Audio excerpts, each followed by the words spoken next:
Hello, everybody, and welcome to Hello, Shenanigoons. everybody. Hi, everyone. I'm Angela. This is Shenanigoons, the Book of Fables, and we are totally ready to stream today. I don't know Yep, what you're talking about. totally. But this is the sort of fairy tale D&D campaign where you contribute to the chaos. There's a lot of chaos going around in the Nerdsmith network today, and good chaos, but just a lot of chaos. So let's get things started real quick. Boom, boom, boom. We got a lot to cover before we start our session, of which we are kind of in media res. We will be in the middle of some interesting things happening. But until we get there, first and foremost, we are all members of the Nerdsmith Network. You can find out more about us at nerdsmith.org, or more importantly, you can find out more about us on Kickstarter, because today is June 1st, which is the beginning of LGBTQ plus Pride Month, and we here at Nerdsmith decided to make something super nerdy and super gay for everybody. We, if you can see on our rotation, you'll see it. We have launched a Kickstarter for some things that Kyle's going to talk about, because I totally forgot that I was letting Kyle talk about it. Go ahead, It's quite all Kyle. right. I was just sitting here waiting until you would realize that. I I did was I just just gonna now. let posted you go. the Kickstarter link in chat Thank you. also. So, Kickstarter. It's a thing where you Mhm. kickstart things. As a matter of fact, it's where y'all get to kickstart things and we get you stuff. What is that stuff? It's the things that Angela has on her shirt and that Tessa has in her hands. They are dragon egg pride pins in a lot of the different pride flag colors. 14 of them to be exact, because not only are we completely funded within the first 4 hours, but we have most of our stretch goals unlocked, including all of the flag colorways available. So feel free to check us out on Kickstarter. You're supporting Super Queer Network, and you'll be getting some Super Queer merch as well. Super Queer would have been a great network name. Damn it. Super queer would have been. It's great. our next pin design is superhero capes, but the Yeah, flag. Super Queer. Yes. Yeah. There we go. You heard it here first, folks. So yeah, there's a lot of great designs. Be sure to check us out. Our early bird prices will be going until tomorrow. So if you want to get in on that sweet, sweet discount action, be sure that you do that before tomorrow morning. Thank you very much for everyone who's already backed the project and for everyone who will continue to do so as the month progresses. The campaign will be active until the 1st of July, and then shipping and fulfillment will start as soon as we get the pins from the manufacturer.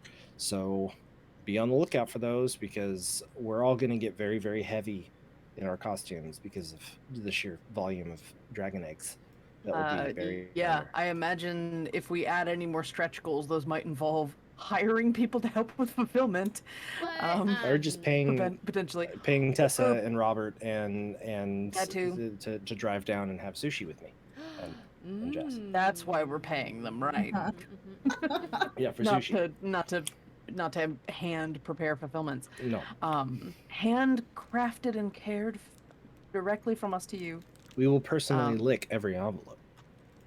Probably Wow. not. No, okay. This For is the multiple after reasons. times, Kyle. Okay. This is the during times. The before times, one could lick an envelope. Oh, that's fair. It was ill-advised, though, because, paper Gross cuts. tasting. Can we have that whiskey too. lick the envelopes? Is that still okay? I don't think he Kissed by the would be whiskey. interested. He's too good a boy. He doesn't lick things he's not supposed to.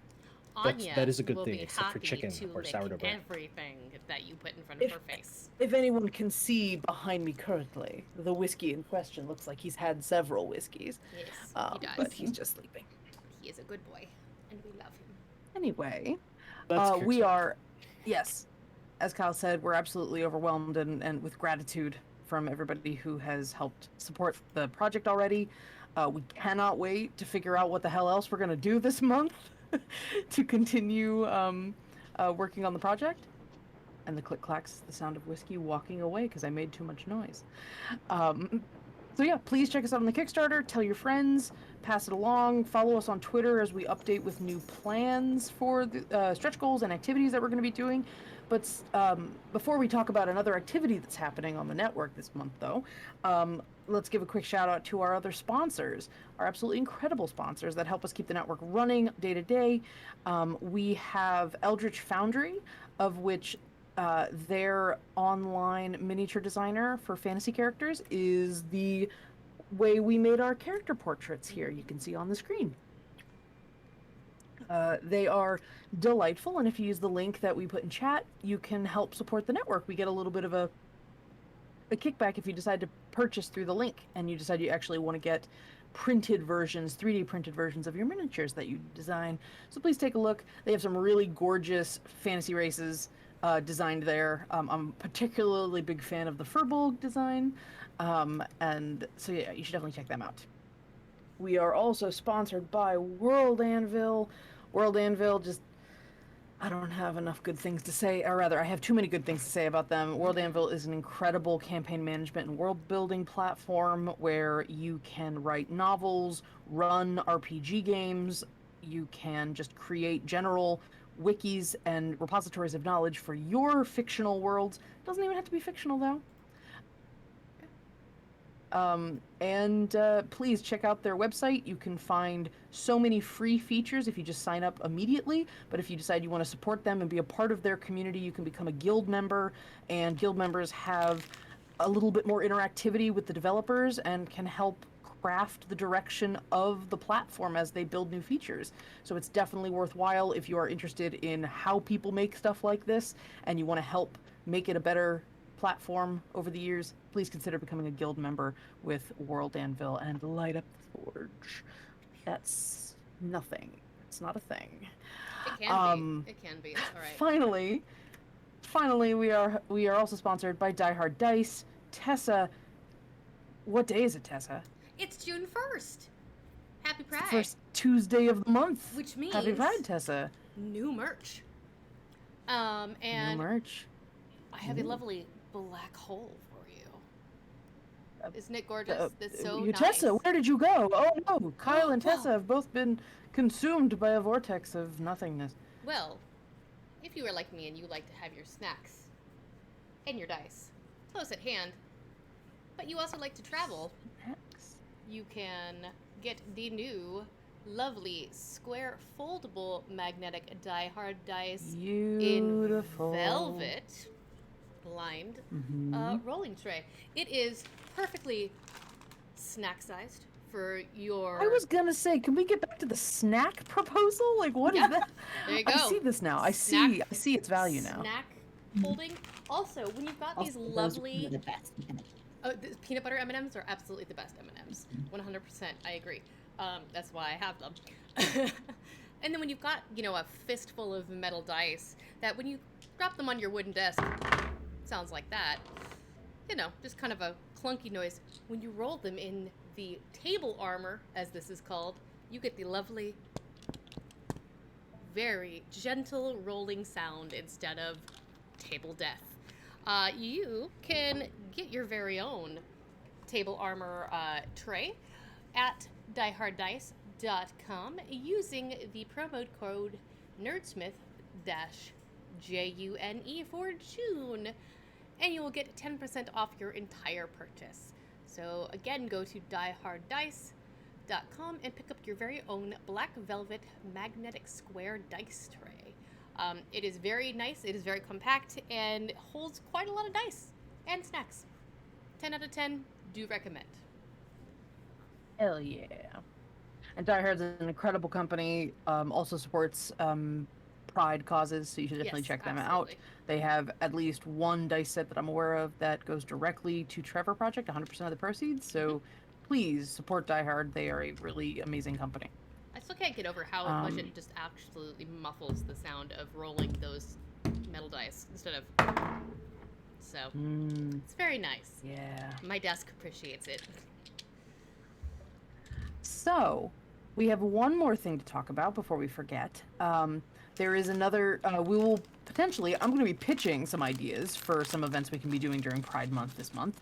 But we have a definite locked-in 3-week event Yes. here at Nerdsmith. We're partnering up with Omens Rising. Tessa, do you want to talk a little bit about Omens Rising and what's going on? Absolutely. Omens Rising is a TTRPG that is created by Chris Gear as well as a bunch of other wonderful folks. It is a team of really interesting, diverse writers creating worlds and cultures that take inspiration from all over. Omens Rising centers on an accessible form of cartomancy as its mechanism for storytelling. As a player, you collaboratively divine your character with the Game Master, otherwise known as the Oracle, by drawing playing cards and answering questions that are asked of you to develop a character. So, starting this Saturday at 5 p.m. Pacific time here on the Nerdsmith Network, we will be doing an alpha playtest of the Encounters mechanic, which with Chris, the actual designer of the game, and several other designers of the games who have been working on all of these amazing cultures. And I'm very excited because I get to play. For some reason, they said, "Hey, Tessa, can you play with us?" And I went, "Damn straight I can." So absolutely, people, please come and check it out. It is going to be a fantastic time. I'm really looking forward to it, and I totally did not accidentally create a Baba Yaga-esque character. It actually happened to be completely accidental, but it worked out really well, and I'm very excited for you guys to meet her on Saturday. So please come and enjoy. Very cool.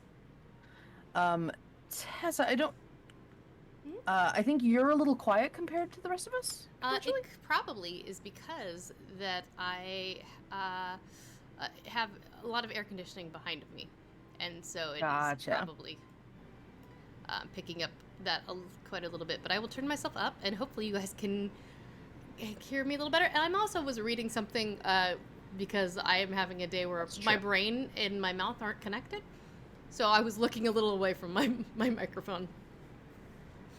We have one more thing, so I don't forget. The last thing to remember is that you can contribute to the chaos during our game. You can find the link or you can find our chart at the bottom, which I realize now doesn't work in light mode. But who watches in light mode, you monster? If you look at Twitch in dark mode, you'll see that just fine. I will fix it another day, not today. But if you calling my husband a via monster, Angela. I am. Okay, I'm calling him a monster. I can only look at things in dark mode. So if you tip the show via our Streamlabs link, you can influence the game with some fun stuff, including $5 to gift a reroll, of which those were very useful last session. It gives the party some rerolls that will help them turn the tides during any reason they have a D20. At $15, you can spin the wheel of causality, selecting one of our players to have to deal with some wild magic consequences, which some are in character and some are meta for the players. At $25, you will get to see what's going on today, which is creating an NPC. You can give me a name, some information about them, their appearance, their pronouns, and something cool about them or why they're there, and I'll try to incorporate them into the session that night. I will incorporate them. Their mileage may vary. I will do my best. And then finally, at $50, DM Ex Machina, you give our players, it says 30, you give our players 1 minute of DM power to do whatever it is they wish to do. Within reason. Please be nice. Don't end the campaign. And then the world blew up. We have time for that later. Anyway, I know you have all been incredibly patient. Thank you. So let's get started. Didn't mean to start with rain, but let's go with it. Very briefly, very, very briefly. The party engaged in combat last week with the Pumpkin, apparently some sort of spirit possessing the inanimate objects of the pumpkin patch, and causing little chaos with the group. It knocked a few y'all out in one hit, but because of some very smart, I will give props where props are due, some very smart long-term thinking by a number of our players, namely Paru and Oliette, with some long-term damage spells, were able to whittle the pumpkin down every single round and eventually take it out. Though I will say my highlight of that session was Oliette getting stuck in a pumpkin. That was my favorite thing that happened. A beholder pumpkin, sorry, a pie tyrant. Mm-hmm. Launched on Oliette, and then Oliette killed the pumpkin, and the pumpkin turned back into a regular pumpkin, and she proceeded to have to roll around. It was great. Favorite thing. But afterwards, a little shaken by this encounter with a ghost that seems to really have shaken Harland quite a bit, Harland, joined by Paru, went down to the local town, which I don't believe I named. Rost. Mm-hmm. Rost, thank you. The little town of Rost, where you had seen the spirit leaving the pumpkin and heading towards the local cemetery. You went to the tavern, asked a few questions, tried to figure out if there was something going on that might have caused this spirit to possess pumpkins every full moon and attack the Mammon residence, the farm. Didn't really seem to get much information out of the barkeep on that matter, but you did encounter a new acquaintance. Ravenovia, a Shadar Kai, a shadow elf, who seems to be in town to hunt monsters and ghosts and oh my. They have a shadow dog, a hound named Kushiel, and Paru took an immediate fascination with the shadow hound and with Ravenovia in general, I think. After happily spilling the beans on every single thing you guys were doing over at the pumpkin patch, Ravenovia decided that they were going to go deal with whatever had ended up in the graveyard. Paru joined, and Harland raced back to the farm to pick up the rest of the party, who had decided to take a rest. Oliette and Beza, you have the benefits of a short rest. Paru and Harland do not. Because Harland did not have a very restful sprint towards the farm, as he assumed that Kushiel, the shadow hound, was actually hunting him, where he was actually just following you to make sure you got back okay, and made friends with the little tabaxi Toshi, who was making sure he could shake, and found a tickle spot on him, and it was great. They had a wonderful time. Harland thought it was going to eat Toshi. So when Harland stopped weeping, when Harland stopped openly weeping, talking about the hound that was both trying to eat him and stealing his clothes because of the wild magic that resulted in each article of clothing that Harland was wearing being absorbed by his own body, you all decide to head back to where Paru was with Ravenovia. Head back to the graveyard, as there was some sort of hoodoo going on. Uh-oh. Sort of dark magic. Oh, there we go. Sorry. Beza disappeared for a moment and I panicked, but we're fine. We're fine. We gotcha. Yeah. My computer was weird for a second. It's okay. That's all right. Finally, you all ran towards the graveyard. Just as Harland turned around to rush to the graveyard, however, a massive arcane explosion rang out. And you saw this burst of energy and shadow erupt from the town, presumably from the graveyard. And you all rushed forward. I'm in danger. Well, before we get to them arriving, we're gonna rewind a little bit. Good name. I can't bark backwards, but Ooh, so. ooh. Well, I was gonna say actually, Kushiel's with the group, so that Yeah. doesn't matter.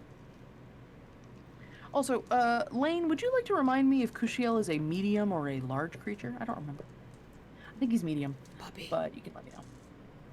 Yes, he a yes, dire she did shadow just say hound? foo-foo.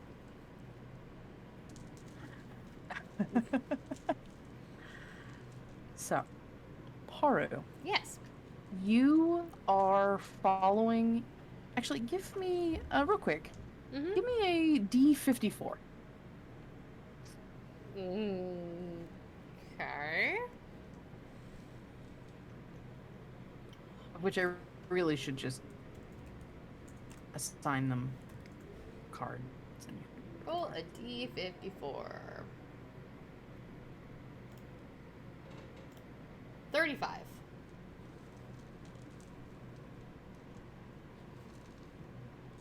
All right, cool. So, you are heading out from the bar Mhm. with Ravenovia. Mhm. You follow them as they just make a beeline towards the end of town, the edge of town, Mhm. and Don't put You your okay? dice with your snacks. Oh no! okay. So, what did we learn about your advertisement? It was bad. Did we learn? Did we learn it was ill-advised? Yes. But Okay. Okay. Are your teeth okay? Are yeah, you and it okay? didn't bite down. I just realized I'm like, that's not an M&M. That is too big. That is a dice. Don't put your... Either put your dice or your snacks. Don't do both at the same time. Sorry. Okay. So I Anyway. prepared. It's late in the evening, and you leave the pub with Ravenovia. You're following them towards the graveyard. The graveyard is on the edge of town, a little bit outside of town, and you see that there, as usual, is an overgrowth of trees and vines, and the canopy is thick as you get on the edges of town, like that. The townsfolk of Rost maybe are just constantly fighting back against the wilderness encroaching on their land. To be fair, I'm sure you think, is it really their land? No, I don't think so. And all that jazz. But as you get closer to the graveyard, you start seeing. Well, it actually takes right until you come up on the graveyard to realize what you're looking at. There is a U-height wall Ooh. around this graveyard space. Ravenovia is quite tall. I believe almost 6 feet. And they wander towards the entrance, of which there are these massive statuary. They look like they look like birds of prey. And then you realize Rost might be close to Roost. So maybe there's some naming connection there. But you see that this is not a cemetery in the way that you expect. There are walls everywhere, crumbled, stairwells in brick going down into almost like a little sort of amphitheater in a rectangle. Do you have dark vision? No, I am a goblin that does not have dark vision. Okay. But I do have it as a spell. Okay. It is dark. The moon is out. It is a full moon, so that helps a little. You're Okay. in dim light. All right. And it's up to you if you want to cast dark vision. Yeah, let me double check really quick. Make sure, yeah. Yeah. I'm gonna cast that real quick just so I can see. That's a good plan. Alright, so I have So cast as you- dark vision. All right. So Ravenovia notes your casting. Kind of watches a little bit. Sorry, I don't see in the dark very well. Really? Does not seem. I do not wish to make generalizations. I am a strange case for a goblin, yes. I do not doubt that. And, oof. Thanks, Lane. Yeah, and in heels, they're about 6'1". So Total Shadowkai. Pale, long black hair, all leather. so literally twice the Ooh. size of Paru. Mm-hmm. And as you cast, you get this look like everything goes a little double visioned at first, Mm-hmm. and then your vision goes a little bit like a negative, and then it cleans up a little, and you have a grayscale view of the area, though as bright as it would be normally in the daytime. So you do get a decent view of what's going on. And now that you see the crumbling walls, you do catch a few gravestones past the wall.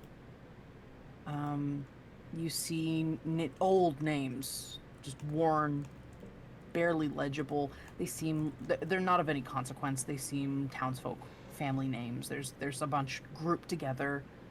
But you find that they're like lining the walls of this ruined building, maybe. And you see runes on the walls. You see, like, lettering on the walls. Again, also very worn. And there's maybe hints of murals, but the walls have been crumbling. The stone is virtually non-existent in some spots. Interesting. What languages does Paru speak? I speak Common, Druidic, Goblin, Minotaur, and Vegapygmy. None of which you see here. I figure. But this does not look like your standard run-of-the-mill graveyard. Yeah. This looks like maybe it was built in something that's very old, very long since fallen into disrepair. This is an ancient ruin of some kind that this graveyard has been built into.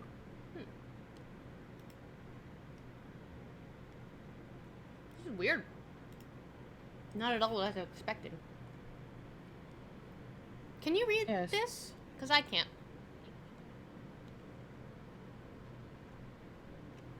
You know, you ask that, and just for the sake of accuracy, I feel like I should check. Don't think they do, but I should double check.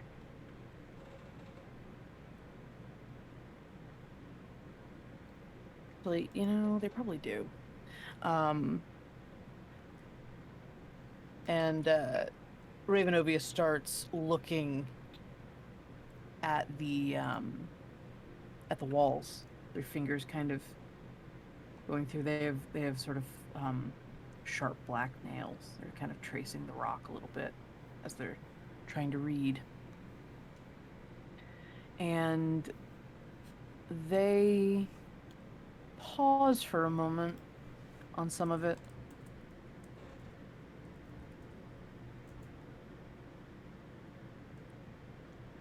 It's very worn. Hard to see, hard to make much out of it. Vaguely of Sylvan origin. What I can read, anyway.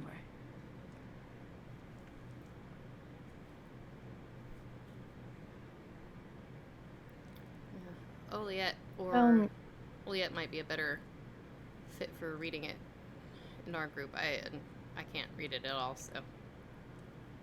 If your friend can fix what has been worn away here, perhaps. Well, that is... Yeah, that, of course, is also important. And you... So what else do you do? Ravenovia is trying to find legible writing on the walls. I am poking around, just trying to see... I'm gonna look for any... If I can find anything with, like, the last name Mammon. Trying to figure out if that's, related to the pumpkin farm at all. Or if there's, like, a Sure. stone with a pumpkin on it or something like that.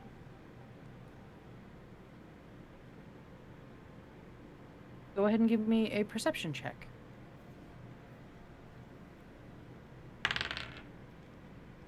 8 plus 7 is 15.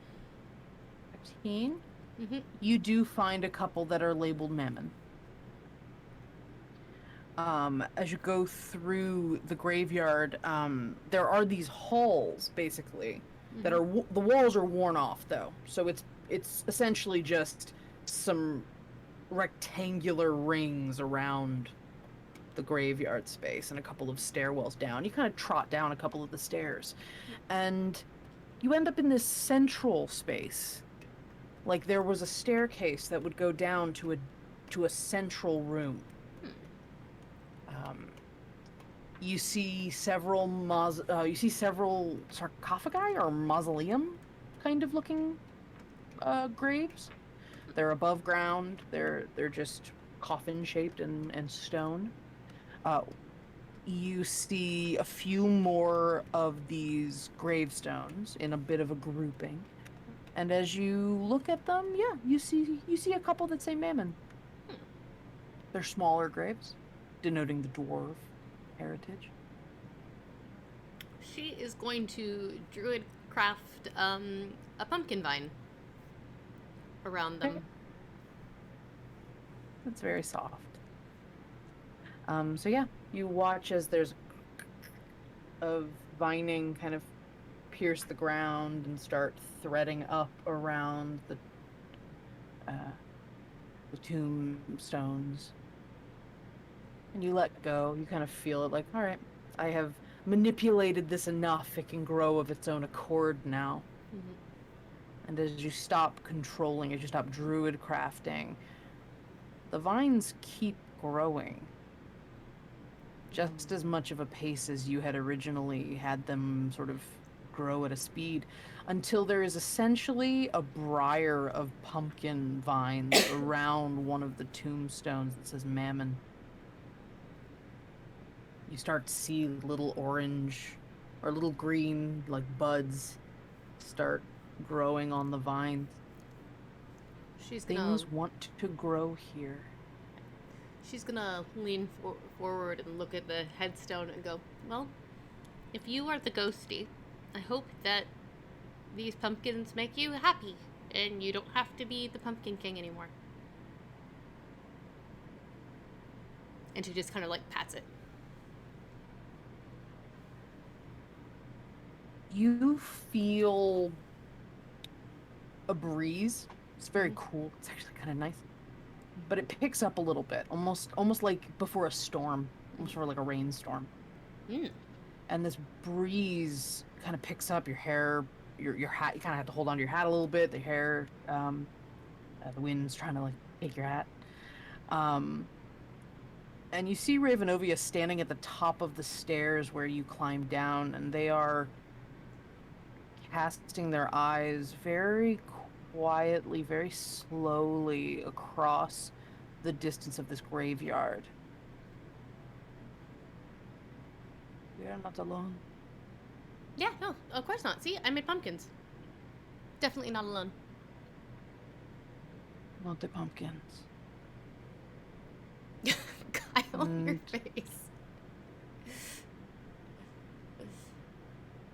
And you watch as Ravenovia silently, disturbingly silently, pulls a blade out from around their belt.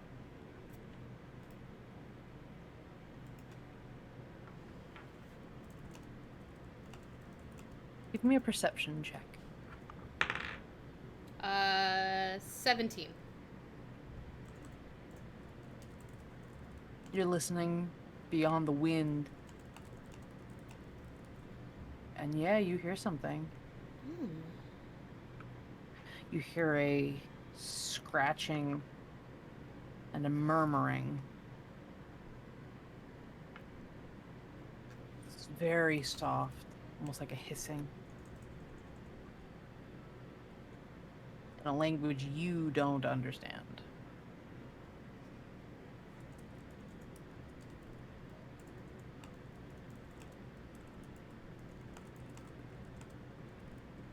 And Ravenovia comes down the stairs. What do you do? Is it up there? Can I tell what direction it's coming from? It is coming from the other side of the lower part of this room where you are. It's the Um, other side of the room. Gonna start going There's towards some tombstones and walls. Okay. Do you go quietly or do you try to rush in? it. I will attempt to go quietly. Okay. Give me a stealth check. 4. 4. Mm-hmm. So you trip. Yeah, I was gonna say I'll beef it. You trip and you just rush and you kick a bunch of rocks. And you hear, well, you don't hear Ravenovia sigh, you just watch just it's just emanating off them. That they pass you in this quiet, quick movement, and you watch as they kind of slip into shadow against the wall, just as you turn around the corner and you see a couple of things. You see that there's more of these mausoleums and tombstones. You also see that there is a round stone structure on the floor, and it is glowing with this faint blue. There's lots of shapes, lots of geometry all over it. And you also see a figure crouched down. Touching it, maybe? They have their back to you, they're crouched down. Wearing a dark cloak. You can't really see much of them. But you trip. Mm-hmm. So as you trip and make a bunch of noise, you see the figure turn around, kind of dart back towards you, look around, and you see a... What am I looking at? You see a figure that looks to be an elf, wearing what almost looks like a sailor's jacket. Very piratey garb, big boots. There's a sword at their side. And as you come face to face with them, they turn and see you. There's something's not quite right. They're very pale, but then in the light, in your vision, they're very angular. Like, very sharp-featured. And you see something shift across their skin. You see pictures and words. I don't like Just that. kind of shifting. And they lift up their hand, and their fingers are claws in a black ink. Nope. Pyro has her shillelagh out and is now like, stop whatever you are doing right now. Gives a grin at you.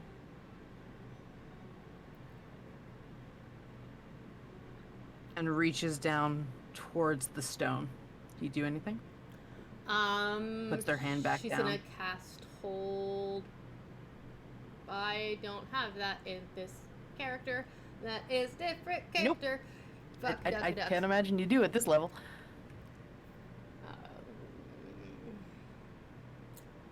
She's gonna call lightning down on top of him. All right, go for it. I need a dexterity save. Okay. Someone forgot to get their dice out. Not me. I don't know. Yeah, the second you described the sailor outfit, I was like, nope, nope, nope, nope, nope, nope. And then the words, what and I'm like, are we talking about? They are a pirate. God damn it, that's gonna be in my head the rest of the night. What kind of save? Fuck. Dexterity save. Dexterity? Mm-hmm. That's an 18. Alright, to make it so you'll take half. Okay. Let me roll my damage. I get my Roll 3D. real well on the dice. Prepare yourselves, viewers. That's the last good roll I'll make as a bad guy this episode. It's my lot in life to be very kind to my players, even unintentionally so. 12 plus 5 is 17, and halved is 8 points of lightning damage as it erupts down from the sky. So you watch this lightning like sizzle down as it hits the ground. You hear this loud, raucous burst of energy striking down, and there is a loud, snarling hiss from this paper elf. You're not As you welcome here. see- Fuck off. That's what she yells. You see some fire pick up on the paper on the edge of his cloak. And there's some char. There's like, I can never remember. Is it Liechtenstein marks? Yep. What's it called? Lichtenberg. Yes. Lichtenberg. Like black across the body. And you see it start to leak. Black. Ravenovia, be careful. That is not your usual thing. Kind of looks at you with a little crook of his neck and looks around. Doesn't see Ravenovia. Didn't know they were there. Shit. To be Whoops. honest. Sorry.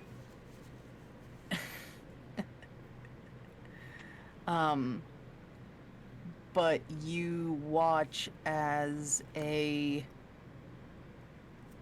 spear of dark shadow energy comes out from one of the walls and just fires like a ballista towards this elfin creature, and it hits him in the back, right between the shoulder blades, right forward, where his chest has more lettering crossing it.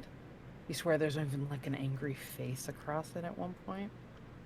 But this pierced shadow energy goes through him and then just kind of disintegrates into smoke.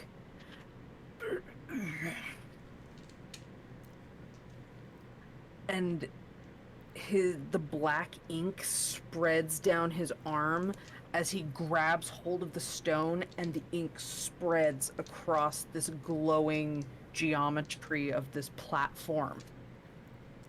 And it starts seeping into all the glowing lines that are built into this stone. And you hear for a split second Ravenovia shouting at you to get down. What? Do you get down? Yeah, I get down. Okay, go ahead and give me a dex save.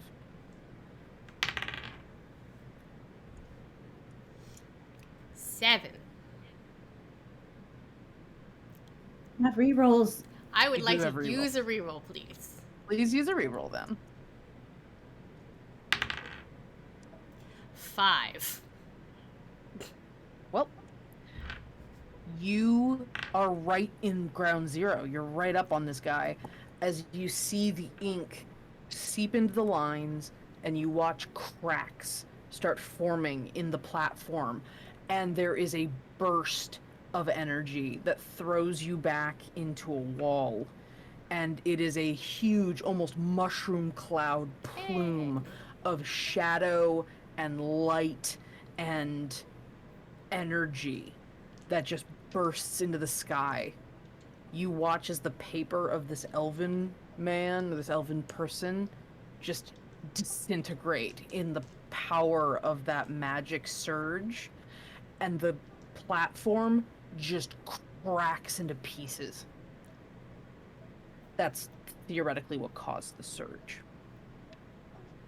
And you are thunk up against a wall, and that is when you kind of get a little hazy. Yeah. Ravenovia seems to come near you to try to help. Mhm. And then you start hearing wailing, angry, mournful. And you hear on the wind the whistle of pipe music. This isn't good. Who was that? You seem to be familiar and unfriendly with them. A minion of somebody who's been following me and my friends. He makes ink creatures. It's very strange. And they nod a little. But nobody good. I do not think we have to worry about him anymore. At least that one. We have larger problems. Yeah. And you start hearing the moaning and the...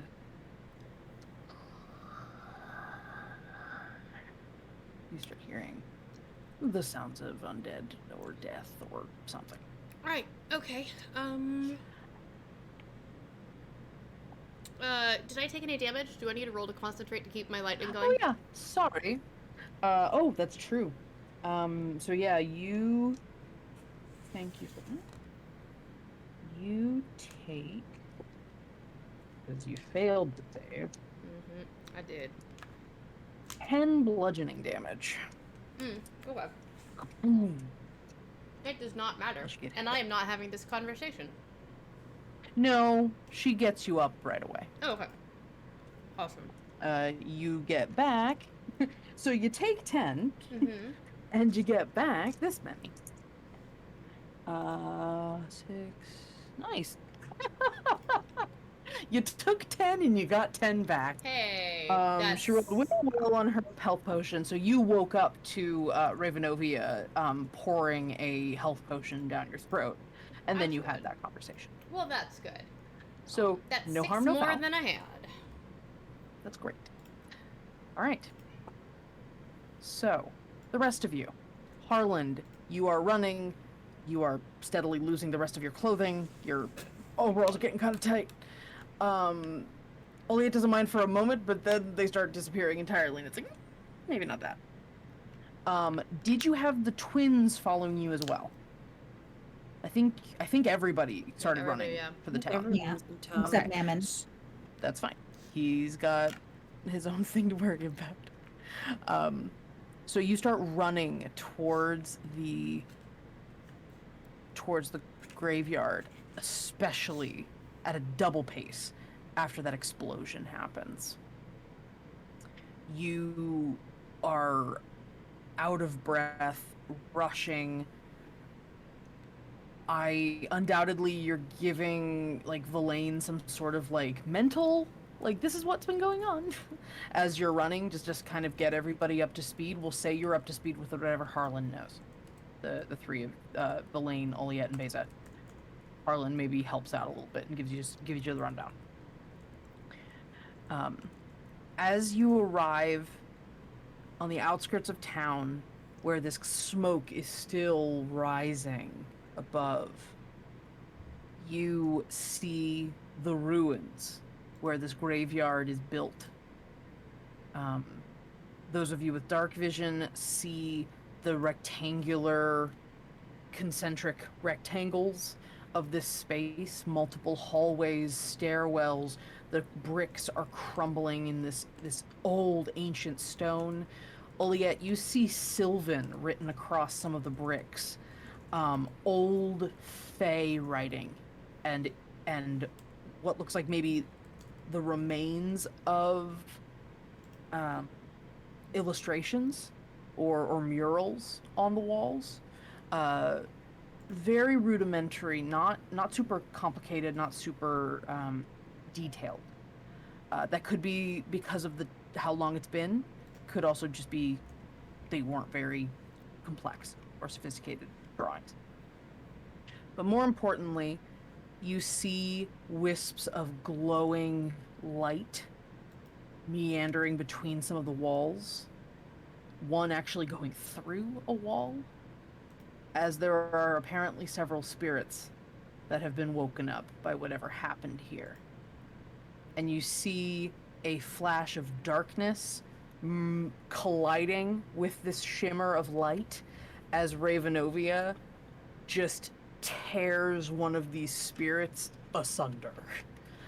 This flash of dark black magic from their hands, almost as if this ghost was paper, sort of tearing it up. You see a number of these ghosts, or these specters, and near the center, Oliette, you specifically hear the sound of music. Pan flute, to be precise. And near the center of the space, you see a spectral image of what looks to be a satyr in beautiful armor with a pan flute, playing and perhaps giving orders to the other spirits running around this graveyard. You don't see Paro. Paro, you are hiding somewhere in the space. You got a little knocked up. Knocked around, rather. Correct ourselves.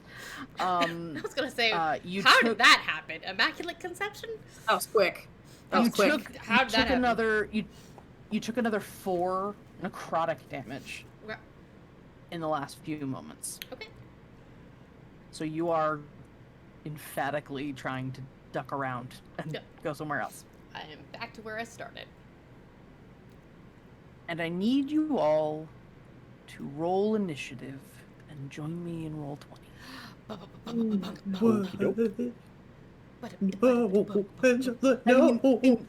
Those are valid. Those are valid thing. I promise I'll make it worth you. I promise I'll make it worth your while when you get in there. You'll see what I mean when you get there. Okay. Okay. 11. Ghosties. They are literally ghosties. They're real cute. They're labeled ooh. They should be Because- ooh. Oh, Okay, so wow. there's ooh. There's gonna be ooh. Ooh, Okay, ooh. so that's Ooh, ooh, ooh, ooh, That's ooh, an- ooh. okay, and then boo is the other one.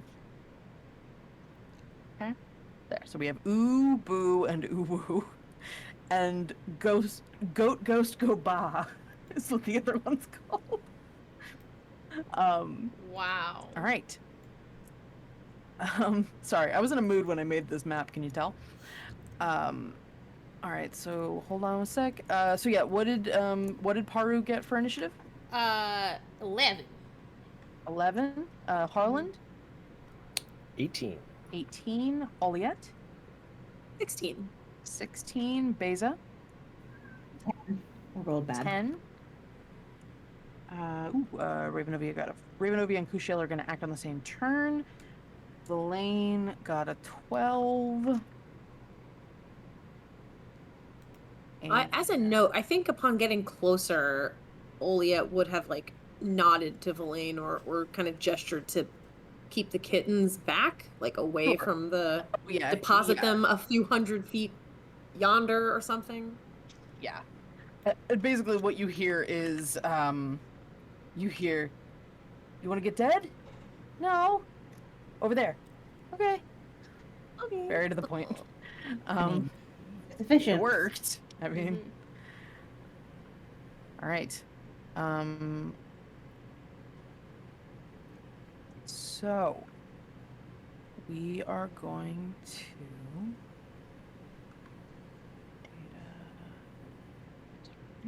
sorry, I'm just sorting. Okay, so because he rolled mad good, the goat, the satyr ghost, notes that there are. Well, the satyr ghost is just going to be dealing with what he's dealing with. He looks around. He seems to be searching. Tessa, if you have, I don't know if you have control over Paru, but I guess if you double click on the map, where do you want Paru to be hiding? Let's go right here. Okay. She, So you're she, over here she around in the that corner. corner crouching down. Gotcha. And you said Totally the understand. walls are her height, so if she's crouching, Yeah. then she's pretty well hidden. I'm assuming. Okay. I'm hoping. Do you want us to have control of our tokens? Because I do not, as a note. I will I'm fine see either if way. I can give you control. I don't know if I can. If you right click, you should be able to open the token and then assign. Oh, you're right. You are correct. Controlled by.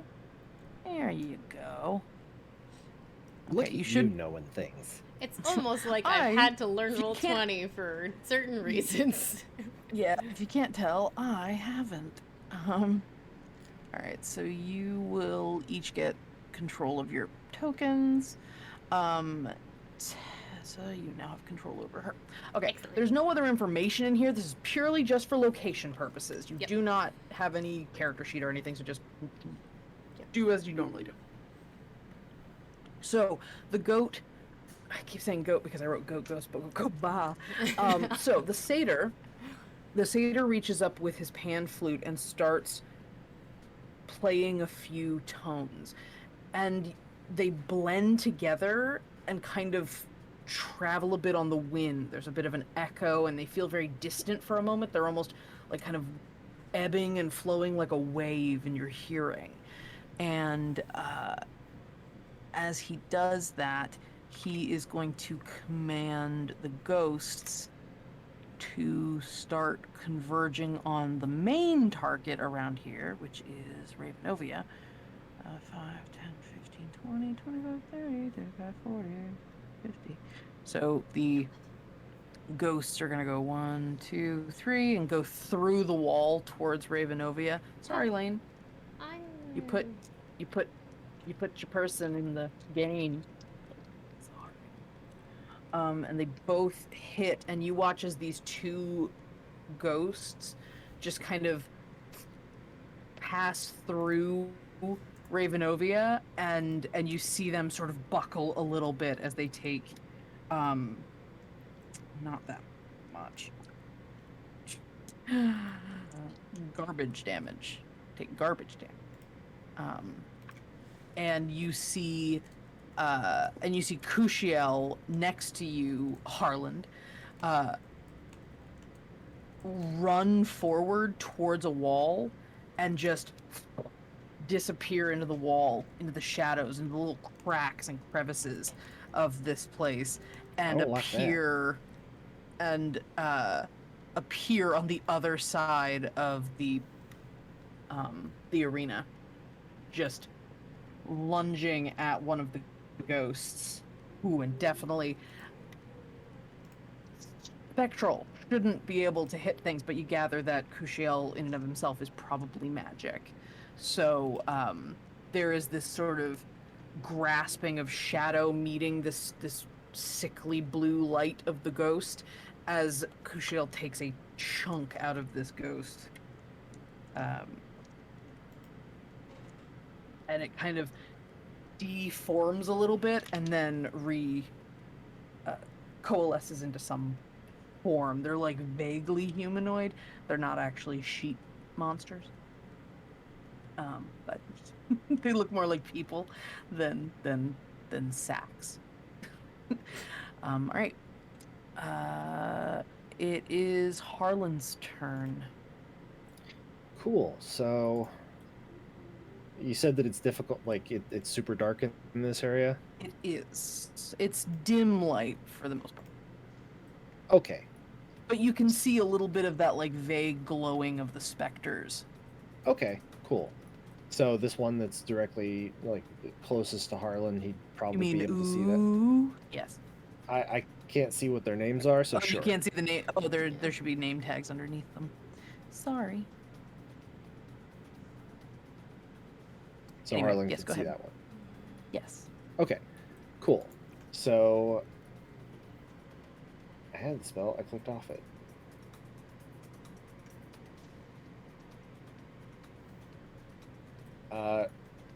Cool. He's going to kind of put his hands in front of himself and like press forward. And it's like, and I don't know what you're doing down there, but knock it off. And cast Chaos Bolt at it. Hell yeah. So I'm gonna use Tides of Chaos to reroll that. Thank you. How kind of you. It's a. It's a. Should I use a reroll? I should use a reroll. I'm gonna use another reroll. Okay. Getting there. 16 to hit. 16 will hit. Sweet. So that's going to be a total of 7 damage, but let's see what type of damage it is. Gonna say, let's find out.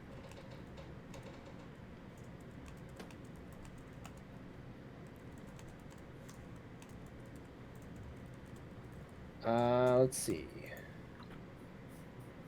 It's going to be, well, it's one of those two, so it's going to go acid since they're dead, probably not poison. Yeah, so 7 points of acid damage to that All right. one. Sounds good. And that's his turn. All right. So Harland, you launch this bolt of almost looks like lightning, and it, how appropriate, it sort of fizzles in multicolors as it's trying to figure out what it wants to be when it lands the attack. And finally, by the time it strikes this spectral figure, you watch as a splash of liquid just kind of almost like a misting, where it gets a little slowed by the presence of this figure.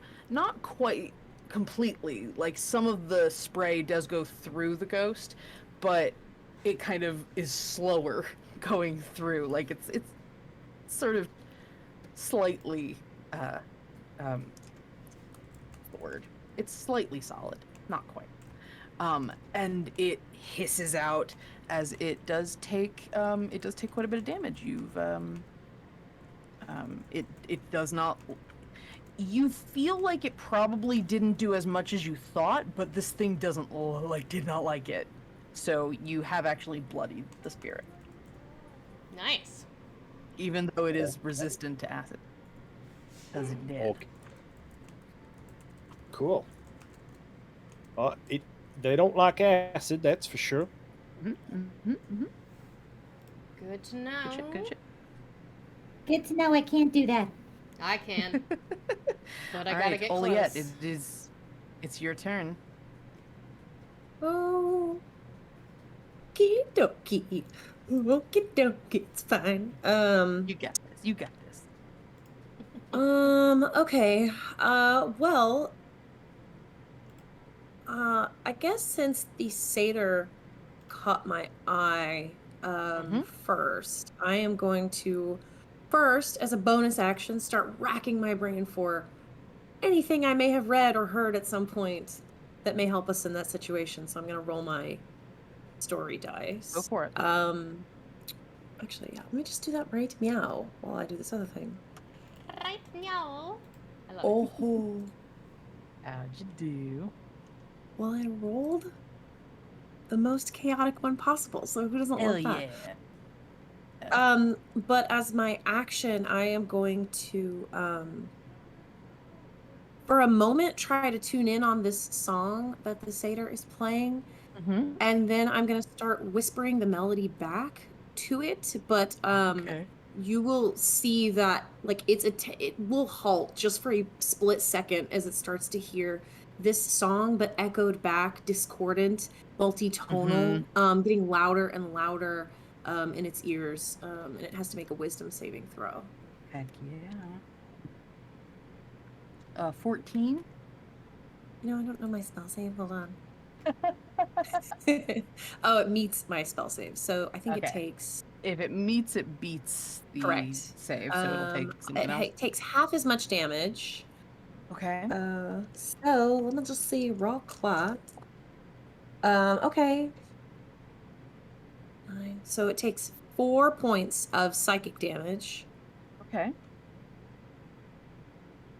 and with my movement, I should say, I'm going to take to the air, and probably go about, let's say 20 feet up or so. Alright, And maybe great. 5 feet forward. And that is my Okay. turn. Alright. So you're up. Give me little wings. Okay, cool. Next is Ravenovia and Kushiel, and then Valaine, and then Paru. So Paru, you'll be on deck technically. So Ravenovia is going to reach out with a reach out with her staff, and you watch as a sort of ripple of dark, shadowy energy bursts, well, technically blasts forth from their staff as they cast Eldritch Blast. Whew, heck yeah. That's a 19 on the die. So that'll definitely hit. They are aiming for Boo behind them, but you can't see Boo, so it's fine. Actually, no, it's going to aim for the one in front, and that does 1d10 damage. Actually, no, wait, what level? Oh, technically 2 beams. Let's see what the other one does. Ooh. No, the other one misses. So it's 4 force damage to the ghost, which it also really doesn't like. And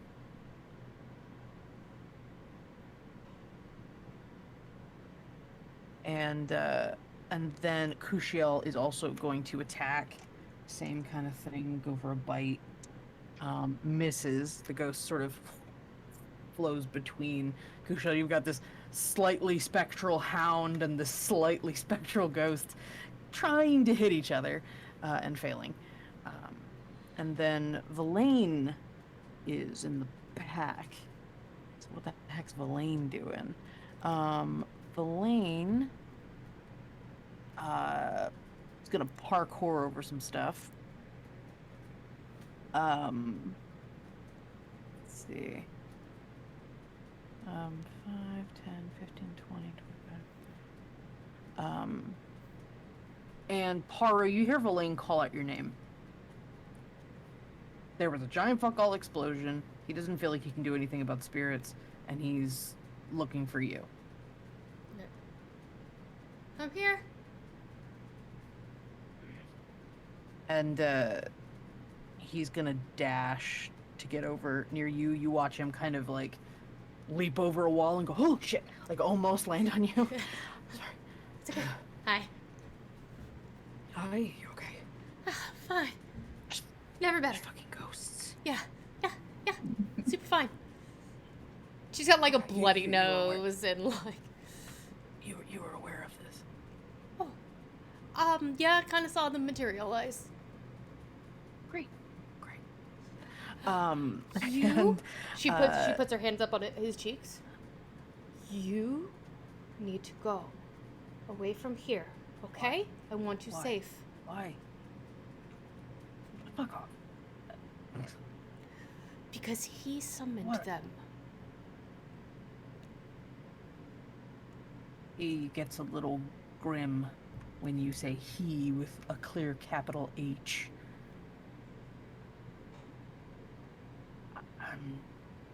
I'm not going anywhere. Okay. Well, then just please be careful. Well, yeah.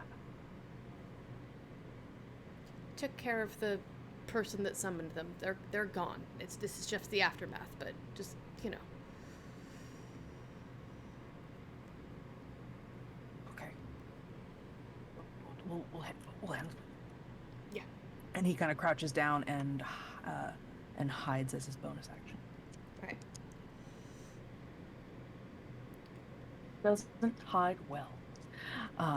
Shaken by the revelation of who sent these, Yeah. who caused the explosion potentially. Yeah. Then Haru, it is your turn. All right, Haru is going to shift into her symbiotic entity form to basically sprout mushroom all over her and gain 20 temporary hit points. Since I'm out of spell slots, at least I can do that. Which puts me pretty darn close to my full HP. And then goes rushing forward in this form, sprouting horrible claws from herself. Awesome. 30. And slashes. Because that would be bonus action, movement action, yeah. And so she's going to slash with these claws that she has grown. And hope they hit really bad. Okay, let's see here.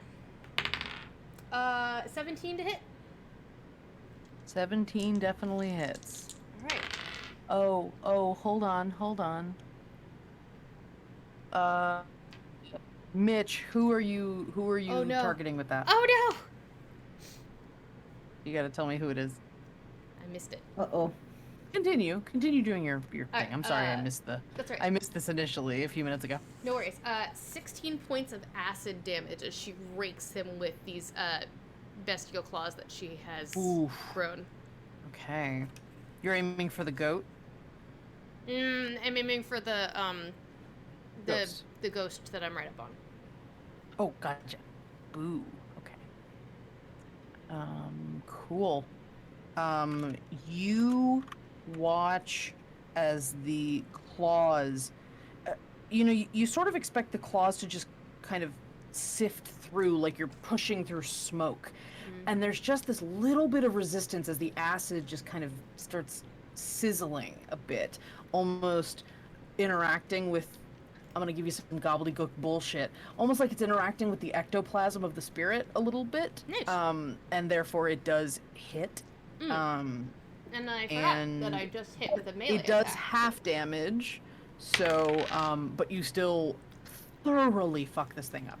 You can also add a 6 necrotic damage as well because I'm It is immune to necrotic, Damn. so nothing well, happens. that's alright. there. That's just from my spores, so You're like, take some death magic, you never mind. dead thing.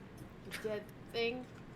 If only I had my 3rd level spells, maybe I could take over your summoning with my Oh, beautiful. Are we double tapping Harlan tonight, Mitch? Okay. Wow.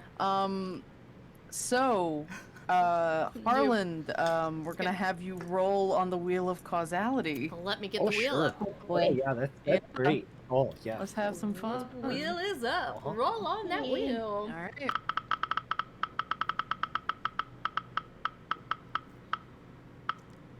Flesh wound. Here we go. Is it spinning? No, we have flesh wound. Oh no, we did that already. Yep. You want to spin We're again? gonna do another one. We're gonna roll again. I have to start making better.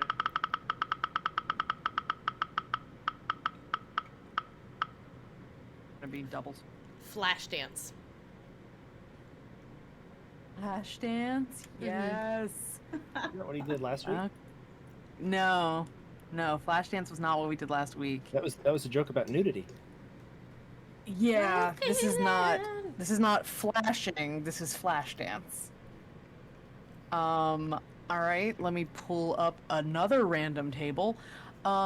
Please give me a 1, 2, 3, 4, 5, 6, 7, 8, 9. Give me a D10.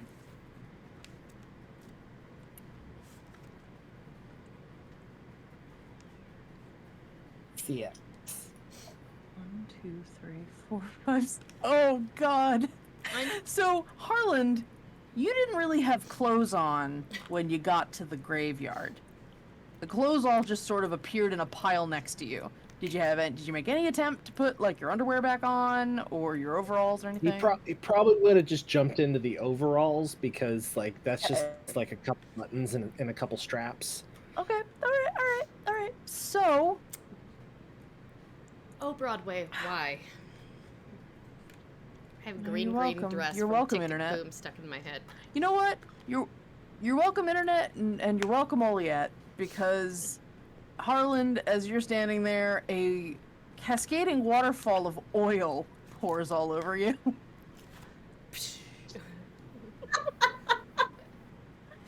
What a thing. Just I'm trying really hard to concentrate on this spell that just flopped, but something really interesting happening to my left. You know what, Mitch? What kind of oil? It just says oil. Do you want to be specific? Are we saying this is a sponsored episode? Is this like The initials like on the Cat's- robes. Cat's sponsorship? Yeah. Oh my gosh. Are you doing KY oil? Water-based, always. Always, yes. Yeah, I'll wait, but it doesn't matter for the purposes of this. It is oil. Well, oh, Laura. You do still have the very not safe for extra virgin olive oil, so at least you have a nice, like, you think, there might be some decent herbs in this in this graveyard. Maybe you can salvage this. Hey, I grew some The pumpkins. expensive stuff. You went to The an virgin Italian press. farmer's market and Mhm. bought this stuff, except it's Amazing. gallons of it. Anyway. I'm so glad that alright. I've made Tuesday my cheat day for my diet because I stress eat pretty much the entire time we play. As I have peanut butter M&Ms next to me and like French fries. So I'm sorry. it's okay. I love you. Thanks, Kyle. Fuck you.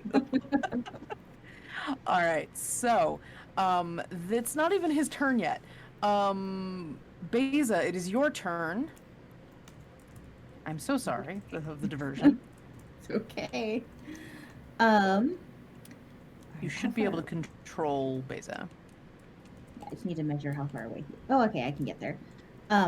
So Beza's gonna use I'm gonna use my bonus action to grow large. All right. That part of my token I can't control. I got it. I got you. There you go. You're big now. Thank you. You're I'm big gonna- now, I'm sweetie. gonna run over here. Did I forget to tell you this is the voice of your maker? God. I'm assuming I can jump over some of these. Yeah, this is like basically that wall is the height of the tombstone. So yeah. Okay, and then we've never discussed what my movement changes to when I'm large. Unless it says anything, it doesn't really change. Think of it like when you look at a kaiju or something, they move slower. Like you have more mass to move. Your movement does not necessarily increase when you get bigger. Okay. So yeah, we'll double check, but unless it says something about your movement changing, we'll just say you're just a little your technical movements are a little slower. Okay, if that's the case, I can only get to here. I can only move 25 feet. Let's see. I understand the logic, though. Yeah. At least with my regular. No, it's exactly what I thought. It's not really about size equals speedier. So, do you want to do anything else though as you get closer, or do you want to just dash to get up there, or what do you want to do? Double checking the wording on one of my things really quick. Sure, no problem.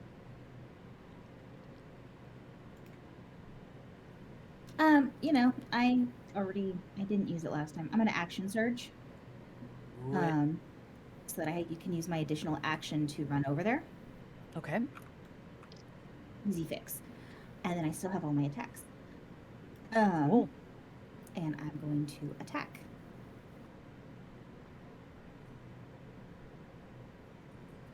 Okay, those were nice.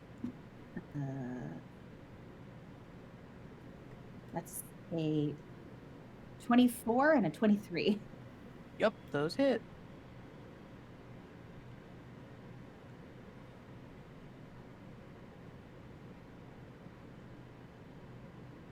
Okay, so didn't do tons of damage, but it's 15. Okay. Of what kind of damage? It's piercing. Piercing damage. Magic or not magic? You know, it occurred to me as I was running over here, we didn't actually ever decide if Baza's weapons count as magical since they're part of her. No. I would say that the ones that came with her are not magic. But you've spent enough time in the Feywild that I will say that you've been able to silver them or some sort of magic. I will say that they count as magical weapon. Just because, you know, you've had them long enough. Okay. I think that is... I'm trying to find the wording on one of my rune things. There it is. Okay, so since I hit, I'm also going to try invoking my fire rune. Okay, awesome. So I need a strength saving throw. It's not a high DC, it's only an 11. Well, he sucks at that, so it's fine. 9. Okay, so he is restrained for 1 minute and takes 2d6 fire damage at the start of each of its turns. It does get to do a saving throw at the beginning of each turn. You reach for the creature and try to hold on to it, and it slips through your hands. You gather that the spectral creature is immune to being restrained. Darn. Okay. So they're just like sitting underneath it. Do they do any damage? Yes, the attack does do damage. Because he's only resistant to non-magical damage. So, so how much was that again? I'm so sorry. 2d6. I didn't roll well, so it's 4. 4 fire damage. Awesome. So yeah, there's this of magical damage, this kind of burn up the face, and you see a little bit of sort of the spectral material sort of burn away, almost boil off. All right, it is. I stand on your bridge, Goatman. It was Goatman's turn. God damn it, Angela, that's gonna be in my head. Oh. You're welcome. Good to stand on your bridge, goat man. So the creature is going to start playing again on the flute and is going to do something fucked up. Uh-oh. Because I'm looking for it right now. I wouldn't have said that if if I'd had it in front of me, prepared to do it. All right. You see as the... Oh, it's not that fucked up, actually. As the flute goes, you hear the winds pick up more as this gale starts growing in the space. You get buffeted by this sudden cone of wind from the creature, It is a 60-foot cone from him. So I think Villain and Beza might be the only two caught up in it. Beza, since you are large, though, you get advantage on this saving throw. It is a strength save. As you're pushed.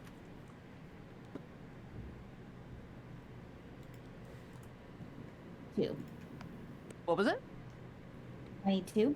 22, that'll make it. So you take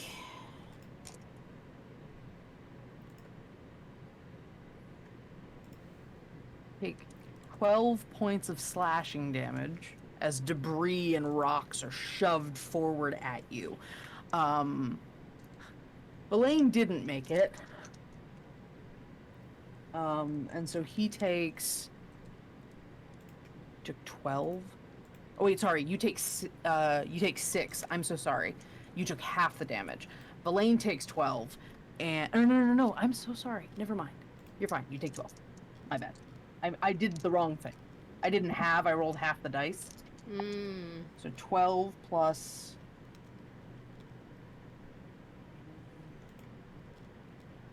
$19 points of slashing damage for Villain, and he is knocked 15 feet back by this buffeted wind. And he like gets pushed over the wall, into another wall, just like, and you just see dust kick up.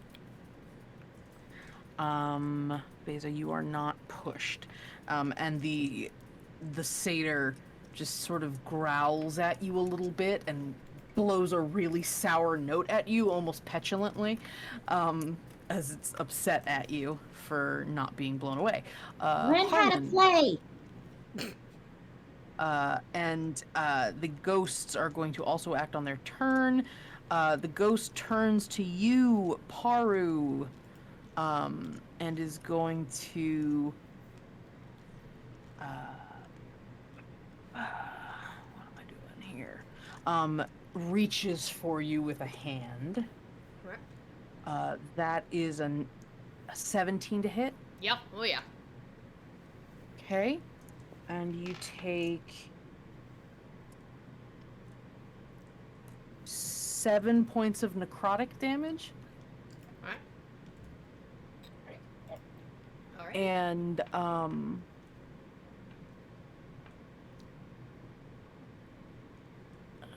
yep. And then the other two are gonna attack. So the one up here is gonna come and pass through the wall to you, Harland. It's gonna attack you. 19 to hit. Yeah. 7 necrotic damage. Okay. And the last one's gonna go after Crucial. I'm sorry, and misses. That's a 2. So Crucial and the other ghost are just like and dropping their dice everywhere. It's a mess. Okay, so that is them. Harland, you are up. You are covered in oil. How are you feeling? Flick. Gross.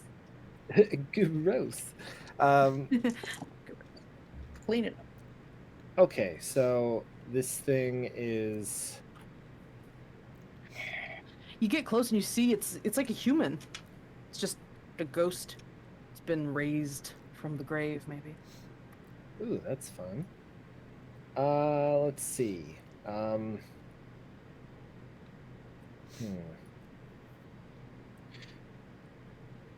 gonna go ahead and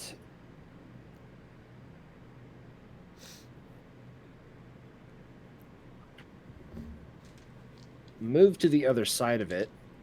Okay. So he's standing in between it and Oliette. And as he does, he kind of like, kind of slipping and sliding on the ground, but he'll he'll pick up what he can of some like dust or dirt that's on the ground Mm-hmm. and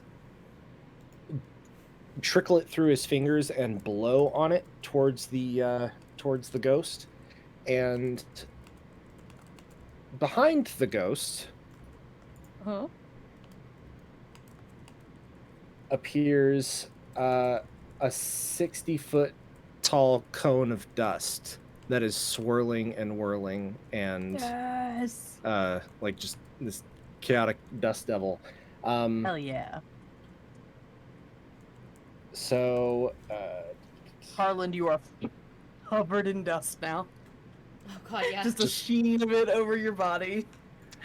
That's what prestidigitation's for. It's fine. There's not enough prestidigitation in the world to get all that oil and dirt out of that fur.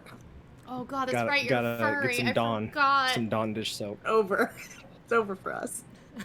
Mm-hmm. It's gonna be Forgot Sarah he's McLachlan fuzzy. singing a song in the background. Oh. In the arms So are you of just the conjuring the dust fairy devil, or do you do Yeah, anything else? it's something will happen at the end of its turn. Okay. Didn't realize that it didn't do anything now, but it's fine. It's Oh, fine. yeah, you're good. You're good.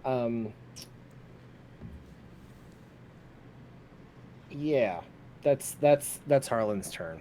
Just he summoned a little dirt devil. Little dirt and- devil? Thought you said 60 foot. Yeah, just well, I was being understated. You know. And you see some of the spectral, like, aura of this ghost kind of getting pulled a bit by this dust devil. And I'll look for something that is a dust devil. All right. That is Harland. Oliette, you are up. Haru, start thinking about what you're doing. Not like you aren't. Well. Okay. I am going to. I know myself. I'm just gonna scooch a little bit out of the way of this dirt and this dust devil. Just gonna Sure. It's fair. skedaddle just a little bit.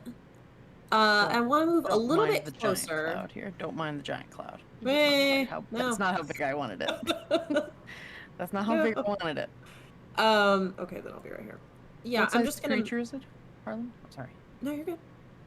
What size I'm creature? sorry? What size creature is the dust devil? It is 5 foot at the base and 60 Okay, so foot it's tall. gotcha. So it's just it is a little bitty guy. If it picks up dirt, it does expand to 10 feet. But for now, it's Okay.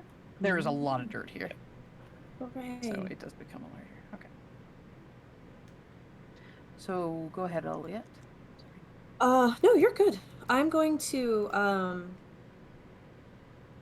mean, yeah, this is what we're doing this. I'm still about 20 feet in the air. I will move forward just a little bit. Okay. And honestly, my focus hasn't really, besides this like brief momentary distraction, otherwise has not really diverted from this satyr. And I'm also a little annoyed that he didn't like my song. So I'm going to, it starts as like me whispering under my breath, and I begin to tell this story. That is a story repeated through the ages in which fear gives birth to the power of like tyrants, and these tyrants will rise. But as I am speaking, it stops being just common, and there is abyssal layered underneath it, and celestial layered on top of it, and the volume of my voice starts to grow to a scream as I tell this story of a tyrant that will ultimately fall. And I need the satyr to make an intelligence saving throw. Ooh. Nat 1. Woo! Okay. Hold, please. Let me just roll some of these. Okay. Oh. Okay. So it takes 15 points of psychic damage, Okay. and it cannot speak any language for a full minute. Nice. Okay. Sure. terrifying. and you watch as this spectral form, already kind of shifting a bit as the mouth just disappears. And, as my bonus action, I'm gonna start racking my brain again. Be a bad bitch. Yeah. Yeah. All right. Ravenovia and Kushiel are dealing with the two ghosts over here. Up. Ravenovia is struggling a little bit, but Kushiel does manage to get another bite on the ghost. And that's, which one was that? That's and does another. And you see Kushiel takes a huge bite, and these red eyes glowing from the wolf's form as it tears a bunch of the spectral energy apart from the base of this creature, and you hear sort of echoing as he immortally wounds it. Maybe we'll say. And then Villain is hold on, that was 19 damage. He's slowly crawl up from the spot in the wall where they got thrown. You don't see much as he sort of. Actually, who'd be there? Oliet or Harlan's looking away, but Oliet, you're focused on the goat. Nobody sees this, but just for the players, Villain, as they're getting up, there's a paw that sort of comes around and grabs onto his jacket, and he crawls over the wall, being dragged away by the kittens. Good kittens, A++. Yep, good kids. All right. And that is his turn. Paru, you are up. I'm gonna make a slashy at this thing that's in front of me. All right.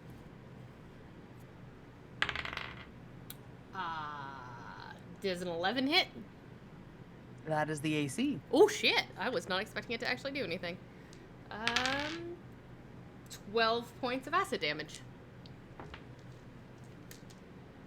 Boo. And that little spritz of just burns and boils away what's left of this. We'll say it was like a tiefling figure. And you have killed Boo. Awesome. And you said that the Again. other ghost that Kushiel was on is also Kuputski? It is no, it just looks real bad. Alright, then she is going to run over to that one. Okay. And get ready to do a smackadoodle. Kushiel kind of like instinctively slides over as you get in the space with him. Sounds good. I do need to make him smaller. He's smaller than that. He's just a puppy. Okay. You just moving closer, or are you attacking it? That is all I can do. I already attacked, so I just was moving in closer. Yeah. Sure. Beza, it is your turn. Okay, 3 attacks on the satyr. All right.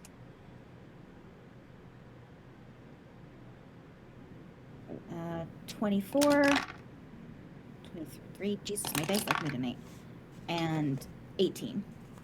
Oh.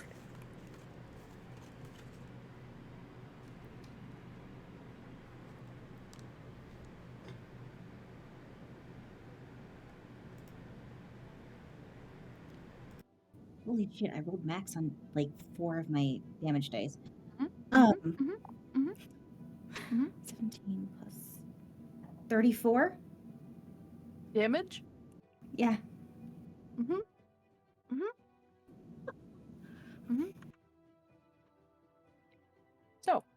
As you obliterate this goat creature, actually no, what kind of damage? It was the magic slashing, magic piercing. Yeah, it still does it. Anyway, um, you hear drifting on the wind this sort of angry, frustrated, almost mournful voice, and you all hear it as the gale wind keeps blowing around. Oliette, you speak Sylvan?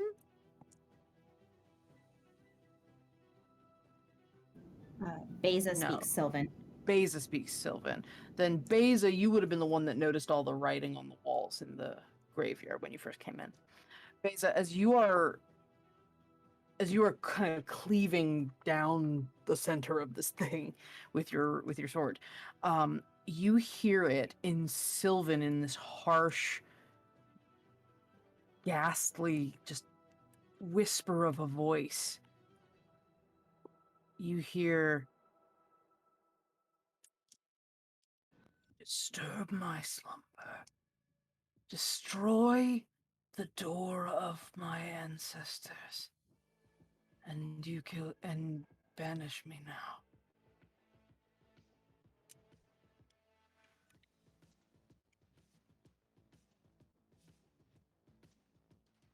Curse upon you. Goes away. What was that last part? Curse upon you? I'm sorry, what? What? I didn't hear Why- you. I was too busy watching you disintegrate. What? Okay. Disturb my slumber, destroy the door of my Dis- ancestors, and banish me now, a curse upon you. Yep. No, I heard it. But what? Yep. Do it. All right. So, Besa, you're done. Goatman's dead. As you banish the satyr specter from the material world, all the other spirits sort of shudder and exhale, and you watch them just disintegrate.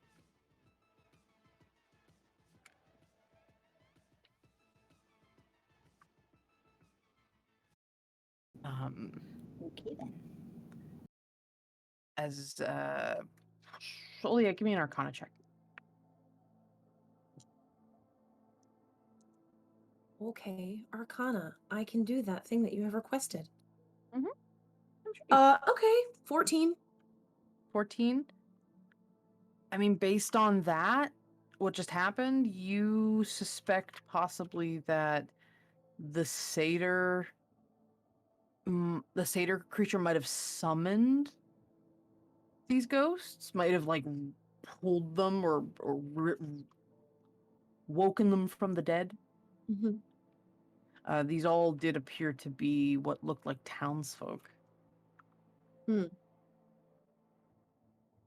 But I don't.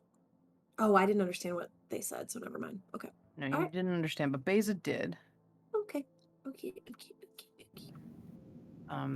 And as the dust settles, well, not really, there's a dust devil in the corner, you all sort of take stock of what's going on.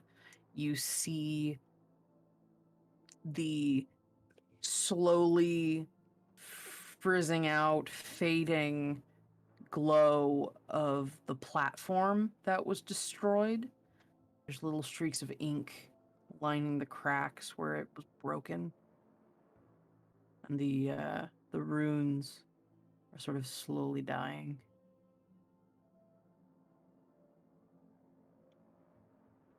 And Villain and the kittens are sort of the Toshi and Nickit are helping Villain stand up. And they're watching you all from the edge of the graveyard.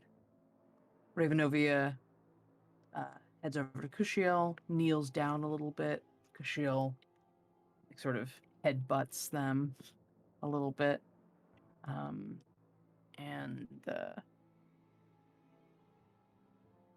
there's a bit of a stillness. Is everybody okay?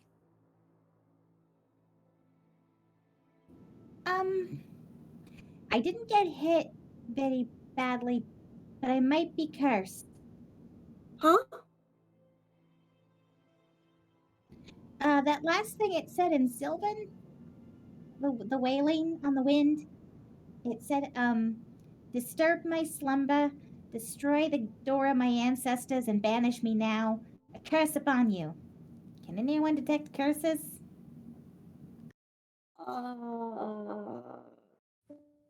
Can I give Uh, Beza a once over and see if I just Sure. get any vibes? Can I do a vibe check on Beza? Do a vibe check. Roll for vibe. Roll for Only vibe. I have insight. +5 Give in me- vibes. Give me an insight check. Oh, I No. only have +3 in inside vibes. My great great grandnan could detect curses. 16. 16. So you don't see anything that would lend one to think that Beza's cursed. Okay. But you know, Beza, who knows? yeah, Beza, give me a history check. Okay. Mm-hmm. Yep. That's Pulling a out the roll. obscure rolls today. I rolled a 19, so it's not horrible. 19. Hey. So, Beza, as you're kind of churning the vocabulary of the creature, it was a very archaic form of Sylvan. It sounded really serious. You feel like it might have just been "fuck you." It might not have been a curse, strictly speaking. Got it. It might have just been like "fuck you." I mean, it was pretty angry, and it was speaking really old-sounding Sylvan.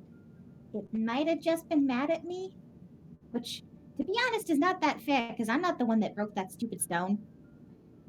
Well, I mean, we can keep an eye on it, but your vibes seem pretty chill to me. All right. You have a.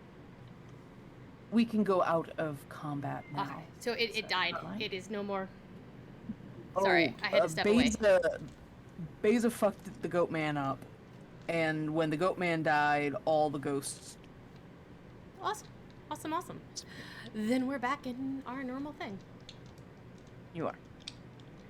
So, you see Ravenovia kind of step over several of the wall chunks and head towards the platform. And they kneel down and start looking at all the disparate pieces as the runes are slowly dying. The magic of them is slowly fading. Oh, I'm sorry. Who are you?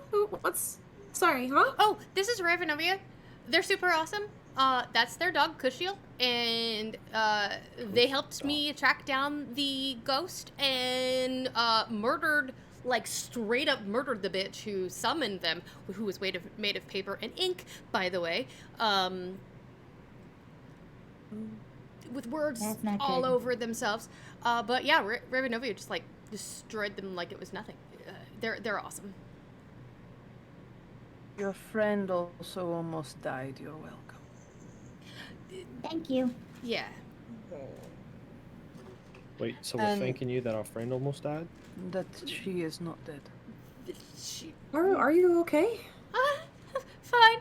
4 hit points, bloody nose, looking all sorts of destroyed. I'm fine. Yeah. So super fine. Oh god, knock that off. Verlaine was really hurt. Where is he? The kittens are slowly bringing Verlaine over. He also has a bloody nose. There's just... Oh god. Yeah, I got thrown into a wall. Me too. Oh, the wind thing. Yeah. Okay. Ow. Snapping his fingers hurt. Careful. Yeah, Nickit and Toshi are both holding Verlaine up on either side. Good job, guys. He's got his arms kind of over them like a scarecrow. Good job. Can I do a glance around to make sure there's we are indeed, for the moment, out of harm's way? Go ahead and give me a Does it perception seem check. like- Okay. Beyond the music changing is the what's the vibe of the place? Oof. Oof. Oof. That was a 6. Loof. I don't know. The wind died down when the ghost when the ghost was destroyed. The other ghosts vanished or sort of faded away. Okay. Ravenovia doesn't seem concerned anymore. So Cool. physical evidence in front of you leads you to be not very concerned that you might still be around. Beza, Ravenovia speaks to you. The only reason you realize that they're speaking to you is because they're referring specifically to something you said. The door of his ancestors. Yes? That's right. He said, disturb my slumber, destroy the door of my ancestors, and banish me now, accursed upon you. He was pretty mad. Sounds it.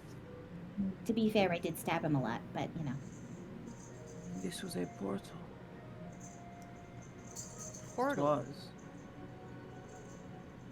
A Where? teleportation circle. I'm not sure. That's what that asshole was doing. Breaking it. Huh. Why would he break the teleportation circle? Keep us from getting somewhere. Not a fan of you or whatever you're doing. Well, we're kind of trying to stop him from destroying the world, so, you know, Oh, we're is not it all? favorite. Yeah. You know, Um, big tough adventurers. She flexes her muscles with the, scratched up face. That's us. Beza, give me, do you have anything regarding runes specifically? Skills?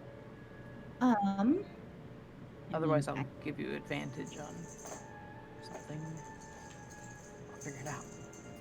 I speak giant. The room. You read Sylvan, though. These are Elvish runes. On this scattered teleportation circle, or what seems like a teleportation circle. If you're still big for a moment, you kind of can see over Ravenovia. Probably should be back down at this point. Yeah, and as you take a look, you see a lot of runes that are very basic, very primal runes, things that revolve around the essence of Fae. Things that would... Well, give me an investigation check.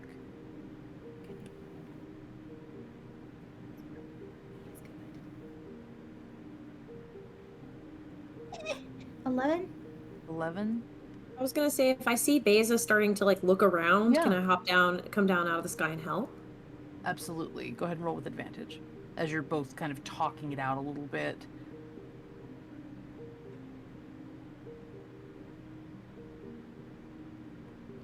Better, that was an 18. 18. There is every reason to think that this portal, this teleportation circle, was aiming for something Fae. Maybe going to the Feywild. Something like that. I'm not 100%, because magic's not my thing.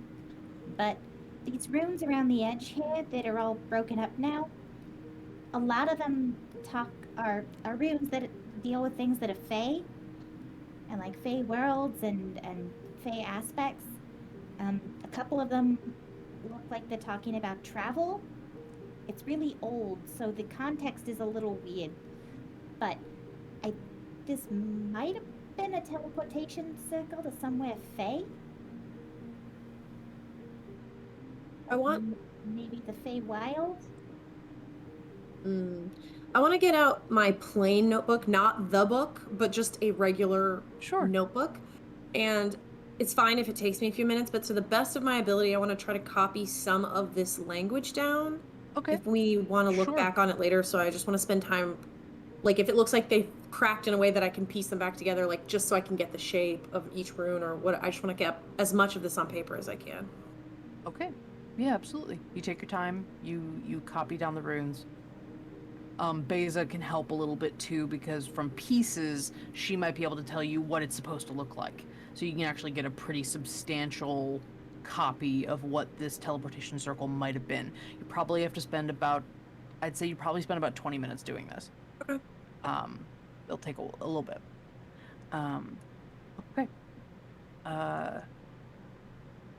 Harland and Paru, what are you two doing as Oliette and Beza are copying what was this teleportation circle? Haru is giving Kushiel as many scritches as she possibly can. Kushil does a little bit of a loop around, kind of scoping out the place, but then does settle and will allow scritches to occur. Because she is pretty much out of spells, and she is, the second her spore form drops, she looks infinitely worse. Because the bloody nose was with the spore form, and then once she's out of that, she looks like you could knock her over with a feather. She is. Harlan will pass her a handkerchief. Thanks. Harlan, give me a D10. This Okay. technically you've seen. Oh goodness.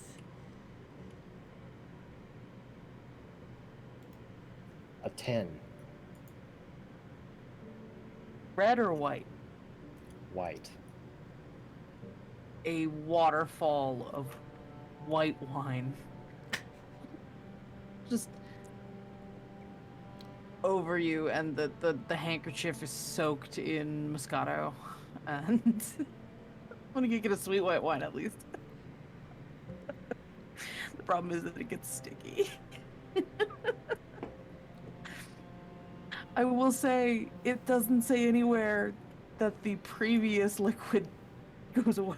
I want to die. I want to die right now. Yep. So gross. Mm-hmm. Just that, like, oil and water effect all over him. He's kind of water resistant right now. He's hydrophobic. Harlan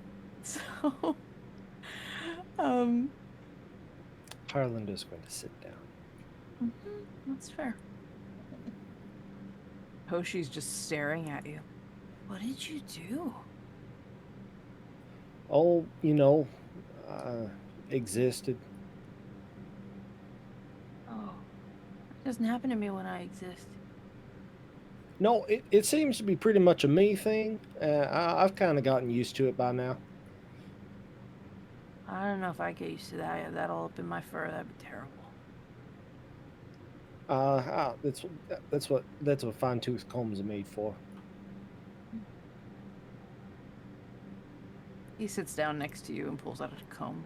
He has one too. You gotta be careful with your fur.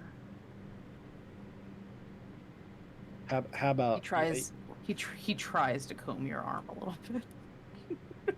I think that this is going to need a nice long soak in some sort of soapy tub of some sort, and then draining that, and then a nice long soak in another soapy tub, because the first one is probably going to be pretty well saturated. What about like a lake or a river? There's the stream. There's the river nearby. There's a river? I'm sorry, I wasn't paying much attention. I had a ghost dog on my heels for most of the night. We met the guy on the pumpkin raft who was leaving the farm. Oh, that's a bit There's some water near. That's a bit of a walk, though. Mhm. I'm probably going to be pretty chafed by the time I get there. Oh, okay. Yeah, I can maybe druid craft you a little personal rain cloud, if that'll help. How about a soap berry? Can you do that? do is soapberry. Sorry. I Oh, don't that's think all those right. exist. They do actually. Do they really actually exist? Okay. Yes. Well then, yeah, then I can. Tessa didn't know they existed. Sure. And I think there's soap root too. There is certain soap ones root, that yeah. Native Americans used to use. Here you go. She cans it. Well, thanks. I'll just hang on. I'll just hang on to this until. Okay. Oh, and then get here's to, your rain cloud. So now you have both. Get that lit, and then you lather and it's back and forth. There's a little lightning in it. It's a little tiny like crystal above your head. So, Harlan will walk behind a conveniently chased gravestone and Or a tall just rub- one. A Yeah. nice tall wide one. Yeah. and start to wash.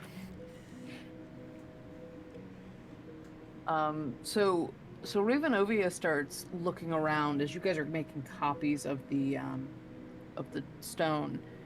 You watch as they reach out a little bit into the air and sort of gesture as if they're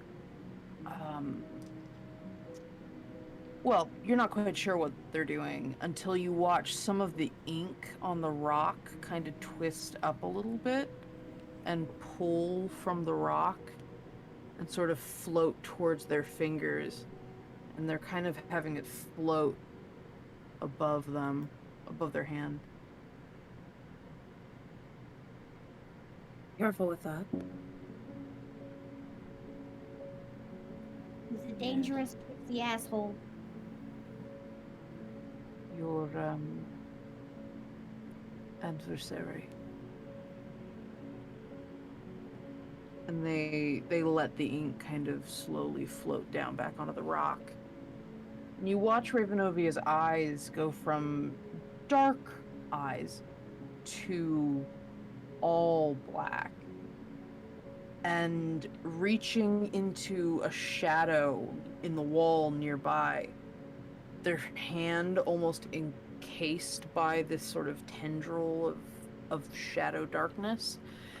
And when she pulls a hand back out, there's more of that ink sort of floating in the air.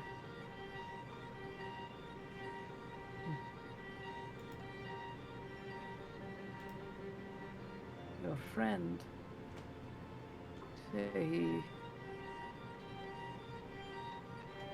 pesters with the Feywild.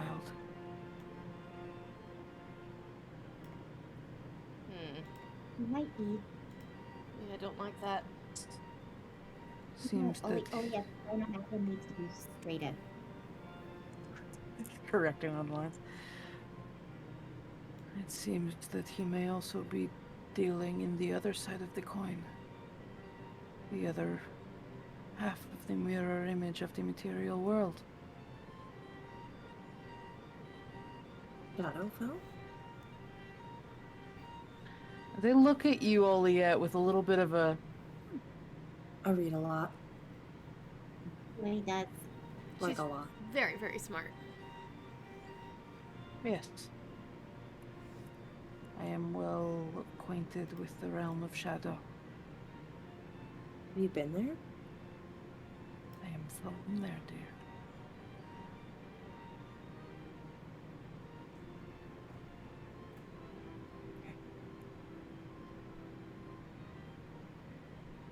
Well, I'm looking around at the rest of, like, Paru and Harlan. And is this something that we already knew? Not about the shadow, I don't think. The Fae, slightly. But the Shadowfell, no. Well, you said it was like a dark version of what we got going on up here. The Feywild is a mirror image of the prime material, not being the prime material. You also have the Feywild, and you have the Shadowfell, like reflections of the material world, light and shadow. Do not mistake those for morality. merely primal essence.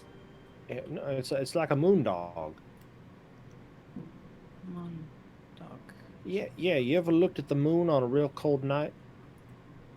How there's a giant circle around the moon?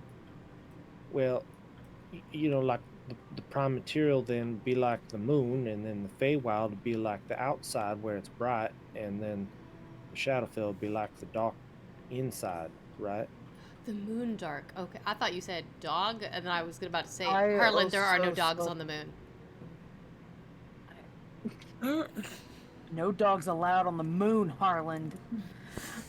Thank you for Kick picking that up. dog off the moon. Ravenovi is also Dogs like, on the I moon. also thought. I also thought he said dog. I did. It's called a moon dog. Huh, okay. Despite how nonsensical that is, you made some surprising sense. That happens a lot. Kind of the whole deal. The mystique of him. Yeah. I got that folksy wisdom. Uh-huh. Yeah. Anybody have a towel?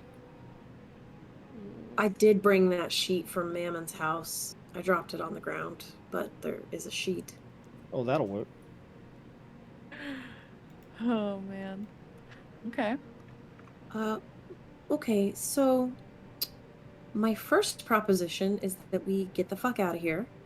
And maybe go somewhere where we can hash this out. I don't know how comfortable I am staying here. Harland, Ravenovi comes up to you, and I didn't realize that they had this. Starts prestidigitating. Oh, I didn't think that'd work on account of all the greasiness. It is. I would consider you soiled. Kind of makes a grimace. Should have seen me the other day. Mm, I was covered in all sorts of stuff, like sandy beach, and there was that weird pond. next They to the let you fairy talk things. and continue working. You just keep digging the hole as, as they clean you up. I'm sorry to say that your dog kind of creeps me out. oh, but he's such a good boy. Neither of those are mutually exclusive. I suppose. She goes back to Scriff. Such a good puppy. Such a good boy. Yeah, go ahead. Okay. It was just fluff. Harland Kushiel is a very good judge of character. Okay. So behave and you won't have a problem. I try to behave. I try to. Somehow may. Adding Chris, to your Olio, thirst is too loud over here. Ugh. your graph paper polycule is showing. Just add to the list. Okay. Mm-hmm. Just making a note. Oliot's hypothetical dance card is getting very full now. Anyway, so We really should get out of here, though. and Ravenovi glances around. Have you gotten all the information that you need? No, but probably all the information I can get in this moment, in this circumstance.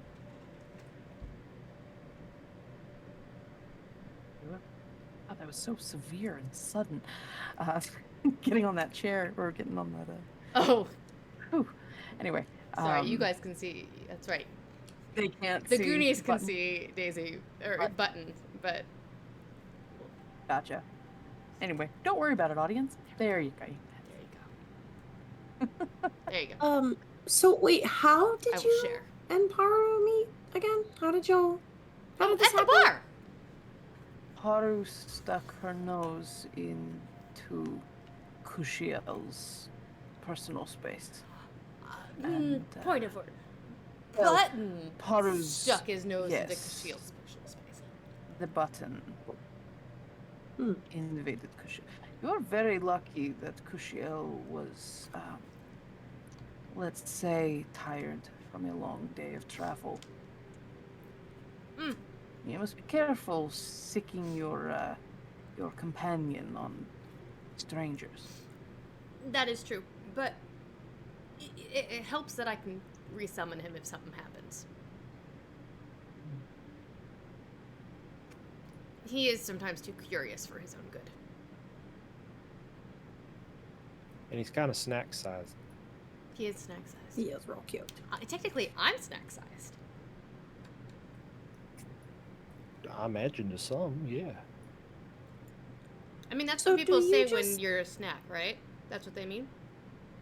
That's exactly what they mean. Okay. So yeah, then I'm a snack.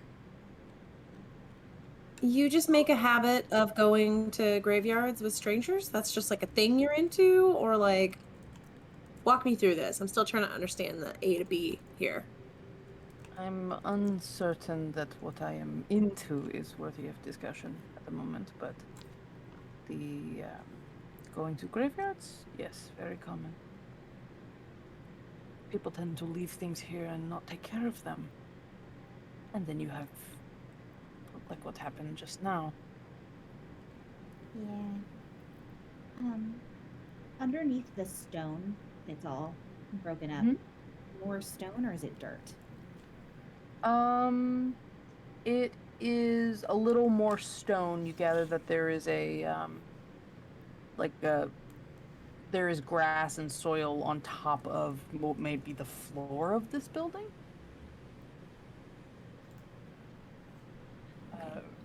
Rivenovi looks around and says, more to the point, this town appears to have discovered a long since abandoned temple of some kind, and decided that it was warranted to bury their dead here. That's Yeah, that may not have been the best idea. yeah. A temple to what? Excellent question. Temple to whom, maybe. Give me a second. Basil's gonna pull out her, one of her pitons and her hammer, and start. I have proficiency with blacksmith's tools. They're not technically blacksmith's What tools. are you trying to do, though? She's trying to carve the rune for peace into the stone underneath where the Okay. portal was. Sure. I gotcha. So yeah, you do your best. Try to remember what it is. You might have to trace it out first and then start chiseling it. But yeah, so you're able to make some facsimile of that concept. And so you chisel that in, and after a moment you didn't even hear them walk up behind you, but you hear Rivenovius speak. Not an unhelpful sentiment. I can't add any magic to it, but it couldn't hurt.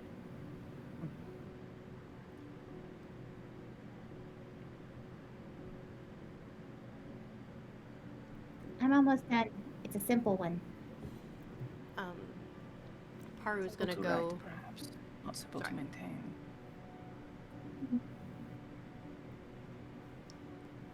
Paru's gonna go check on Villain. Holding up okay? Yeah, just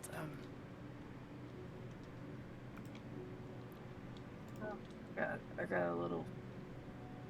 Kind of scruffs the back of his hair, and there's like a little bit of dried blood. It's not too bad. He looks a little nicked up. You okay? Yeah, I'm fine. She reaches into her pocket. Oh, sorry. She like tries to wipe it off and like this kind of smears. She hands him good berry. Might help.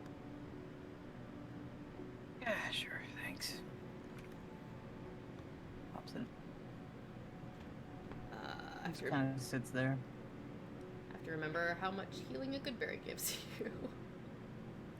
Not much. Not much. I think it's like one 1 HP. Like Yeah, one it's per like- berry. Yeah, it's like 1 per berry. Sorry, I know it's not much. Hey, better than, sitting here in a, I don't know, pool of my own pain. Ow. That hurt. That was dumb. I'm gonna be alright. Yeah. Yeah, as soon as my lungs get back from their vacation in my face, they'll be great.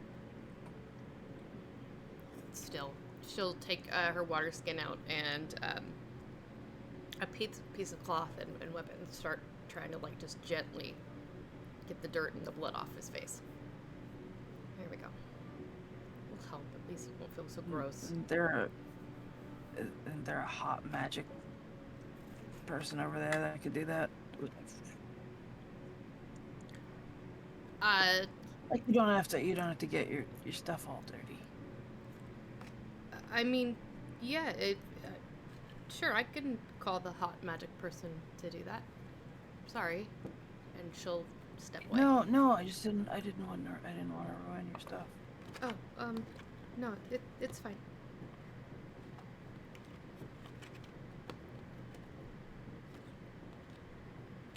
I said something stupid, didn't I? I said a stupid thing. It's okay. You were worried about my stuff.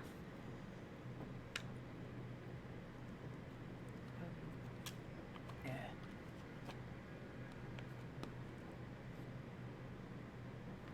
Sorry. You heard Nickit. Yeah, he said something pretty stupid. But you And, had a good point. And Valaine's like, hey, what do you know about it? Nickit's like, Valaine's like, and when that happens, Ravenovia comes over. Ravenovia was like slowly walking over towards the injured, dirty people in general.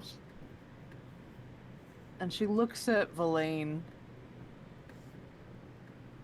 Do that again. I didn't mean to stick my tongue out. Is that like a thing with the shadow people? I don't want any trouble. No, do it again. Okay. He really takes a minute. He's not sure what to make of this. And Ravenovia snatches his tongue.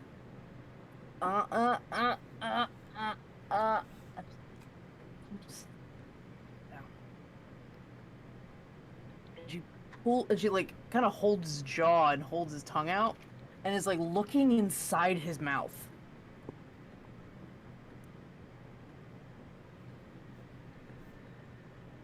Who did you make angry, boy? Not a boy, but yeah, okay. And Ravenovia looks at all of you. What exactly has been happening with all of you? It's a long story. Is there something It's wrong? very long. What's wrong? And What do you see? And Ravenovia like grabs his chin again. Open your mouth. And he like goes all dentist wide. And if any of you look, the very back, the base of his tongue, you see some sort of black inky symbol.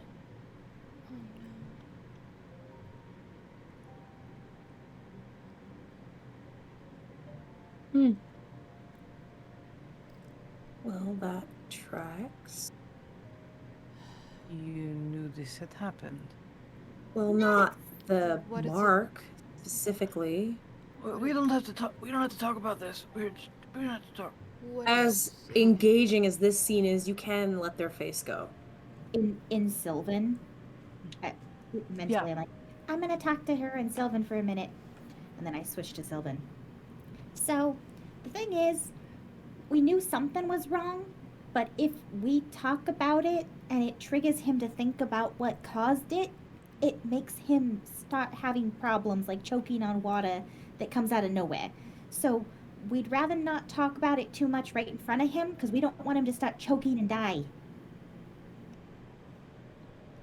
Cursed silence. Yes, I am aware. Is I've used it before. Oh, yeah, it's not fun. Yes, it is very Oh, no. effective. You don't know? Yeah. It is a very effective way of keeping someone quiet. Yeah, she's a fucked up bitch, but we can't take it off because we don't know how. Do you know how?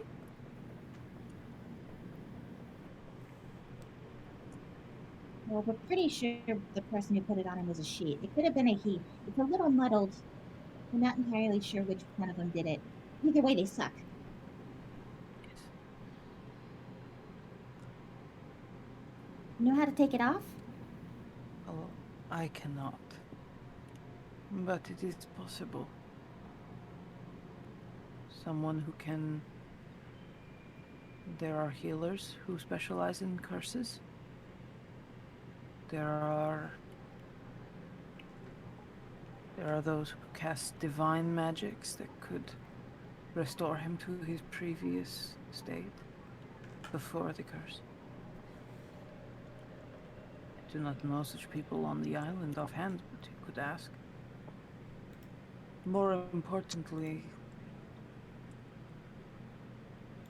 this curse, seeing the mark of it, is vital to the removal of it.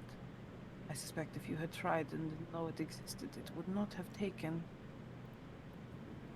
That's good to know.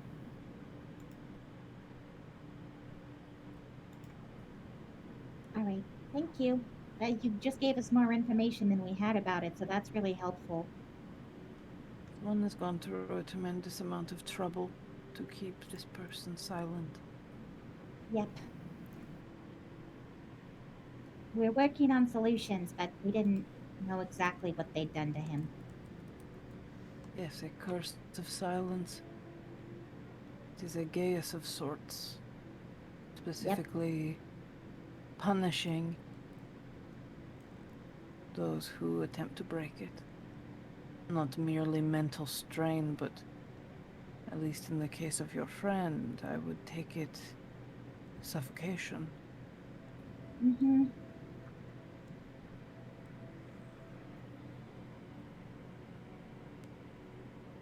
What's happening?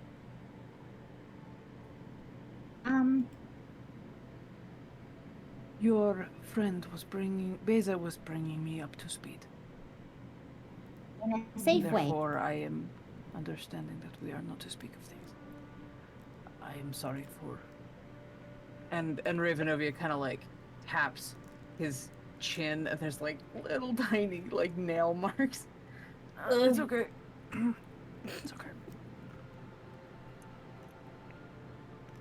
I'm done. I'm How you done. doing, Chris? I'm done.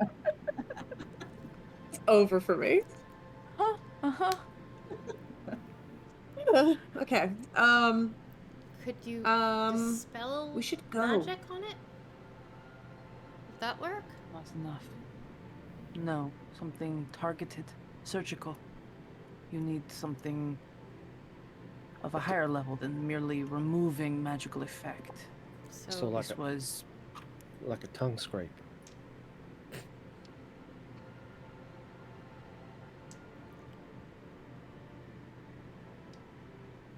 You say he is effective at times. Yeah, surprisingly. Not lately though. So does that mean that we could remove it ourselves? I don't think I like that. Yourselves. You said surgical. The magic must be surgical. Ah, Targeted. I'll Not- Not simply removing an aura of something. It must be from someone who could understand the nature of... This is a curse. It is meant to affect an individual. So a It is remove not. curse spell or something along those lines. Yes, something with that intent.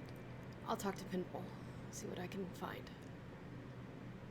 But generally, otherwise, above our pay grade right now. Not necessarily. I can cast third level spells if we can find a scroll of it. I am a divine caster. It potentially could work. Since I know it's there, and it's a level spell I can cast, it's possible. All the more reason to find the archive. Yeah, Yeah, definitely could still use some help, I think. yeah. I'll contact Pinball.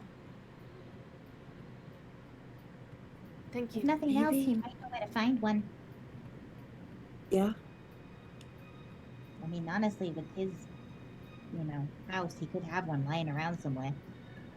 Oh my god, what I would not give to go to Pinball's house right now. Is there a tavern? What, you said you went to a bar? Is there like a place to stay here? Or are we gonna hike all the way? I'm not staying at Mammon's house. No roof on it. It's not a house anymore. It's walls. There was a tavern that was kind of a public house. They had some. It was a small place, but there might be, a hayloft or something. I mean, it's better than nothing. Let's go back and get rested. I could use a rest, I'm sure. Feline and the kittens could too, as you guys do. So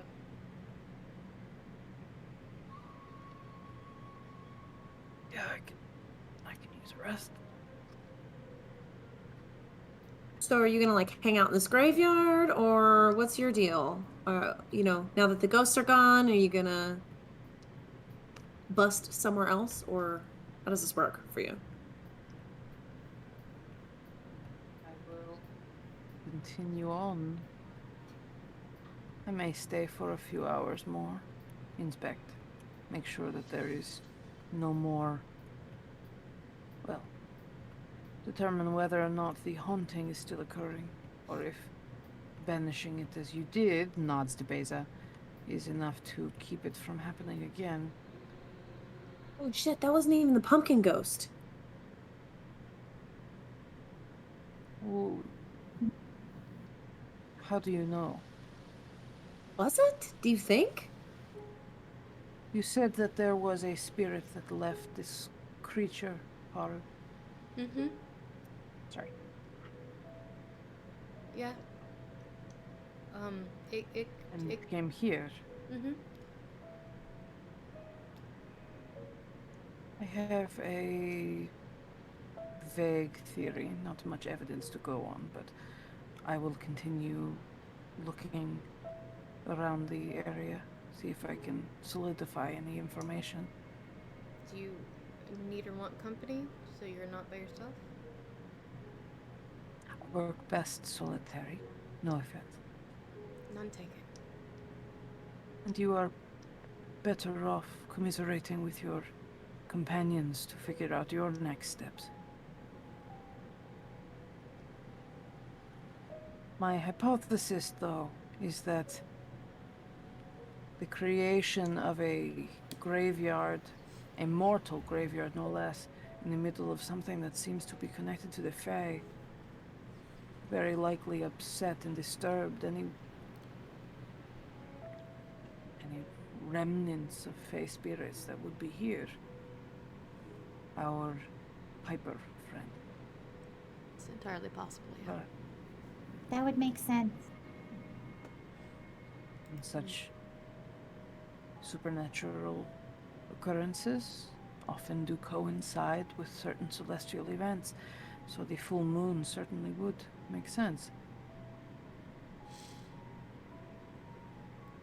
And Ravenovia goes over to where the goat was. And there's all the pumpkin vining.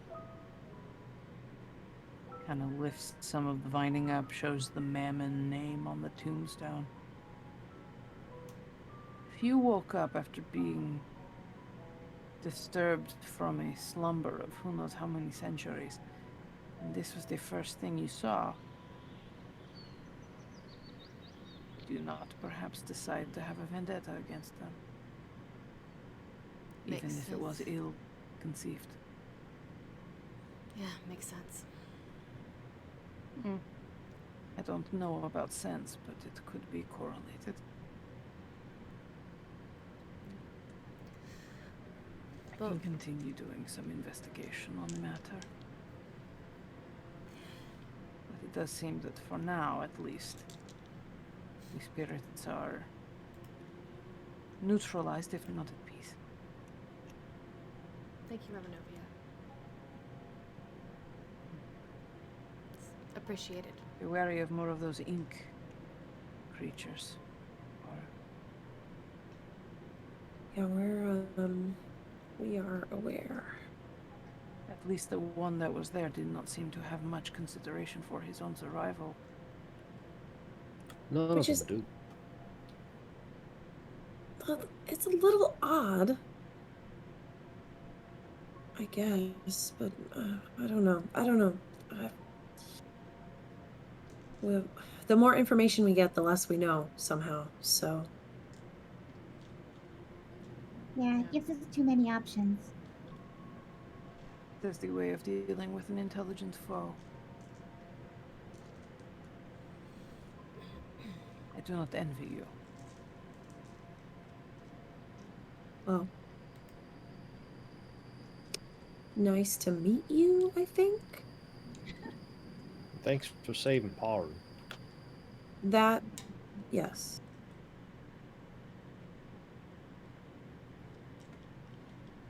You had excellent instincts. Thank you for your companionship. Welcome.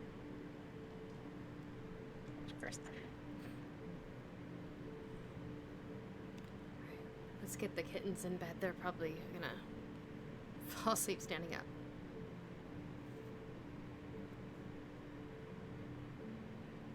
And Paro will go over to Toshi and... Doing okay, bud? Yeah, this is all kind of intense. Ready for some sleep? Maybe a little food first. Thought that might be the case. Come on. Okay. Well, that's true. We hadn't had a lot of big fights in front of the kids yet. I don't know, I thought it was kind of cool.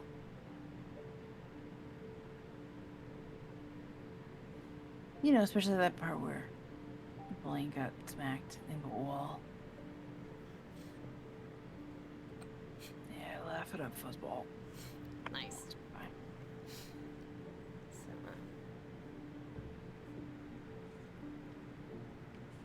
So, I mean, sometimes No, go ahead. sometimes walls do need to be roughed up. I mean, sometimes they need to be broken down and all sorts of stuff. I gave it a what for, definitely. I mean, it certainly learned its lesson. I don't think it'll try to cross your path again anytime soon.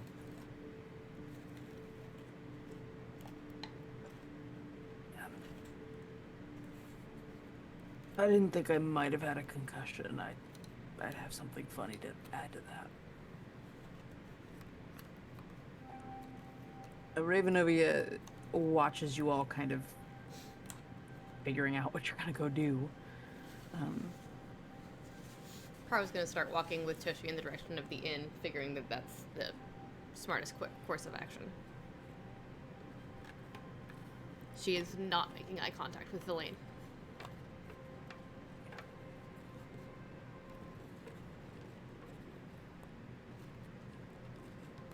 Well, you know where to find us. There's like 8 buildings in this town. So if you see any more ghosts, I think I will Yes. just follow the sounds of ruckus.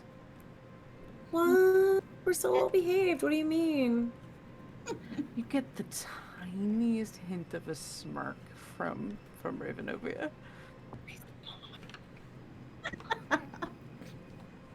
Breathe, Chris. Hi. Not since my brain birthed Villain have I had these NPC feelings. Fine. My journey through Mythgar has not ceased. I will continue finding something to do. Okay. Best of luck to you all. Be well. You too. And if you do ever find yourselves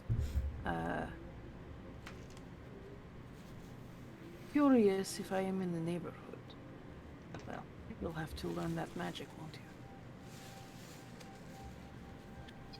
I mean, if we're gonna do educational field trips to the Shadowfell, I'm just saying you'll have at least 1 or 2 signups in this group. You will have a very swift, very final education if you do so. Well, I would, Would of advise course, against it. we would have you with us. Ah, as a guide. Slash bodyguard, you know. Slash babysitter. Whatever. I know Paru and I are small, but I promise we're not kids. No, I guess you technically I am. you a all little seem... kid, but Apologies, you do all seem like you are capable of handling yourselves. To be honest, I did very little in that encounter. So I am certain that if you came across something of similar difficulty, you would not have needed me. Oh, I had just fought a giant pumpkin with pumpkin minions. So, I mean, And worn already, no less. I am all the more impressed. Can't see any sort of expression on their face. I'm going to depart now. They just Thanks for turn keeping around. life. What was that?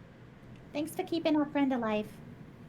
You get a little bit of a sort of hand wave of acknowledgement behind them, and you hear a slight whistle, and Kushiel like perks up and starts trotting over to Ravenovia's side, and they both kind of meander around a wall where the where the wall gets a little taller in the temple, and just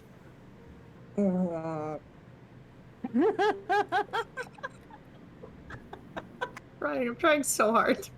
best thing Can you- ever. And by the way, thank you, Lane, for Thank you. tipping the show and requesting that Ravenovia and Kushiel make an appearance. It was very good. Oh yeah, I will kind of sidle up next to Harland and take his hand and just try to start walking in the direction that Paru is going. Like to keep an eye on her. Her vibes seem a little off. She's fine. She's fine. She's totally fine. She's just bleeding profusely, and Yeah, extremely. Extremely profusely. it's cool. Just Yeah, she's fine. long distance eye. But I will to Harland. You smell like a tavern floor.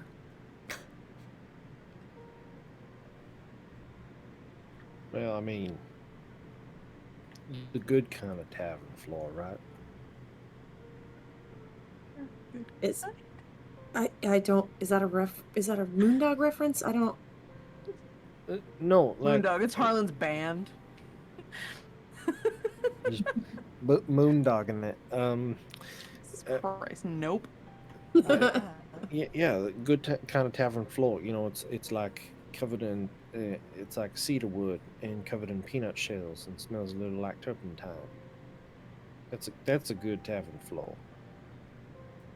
Okay. Sure. I know you're lying to Absolutely. me, but I appreciate it nonetheless. I'll just like pull in a little closer. That soapberry didn't do much, but it showed. I feel less sticky, that's for sure. Yeah. I ran out about halfway through. Are you trying to under my breath because I don't want to like out Harland in case this isn't common knowledge, but are you afraid of ghosts? What? No. That dog seemed fine to me. You seemed pretty upset.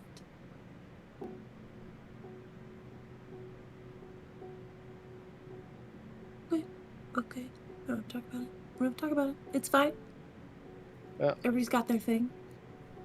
I mean, I did stop that ghost from attacking you earlier, so You did.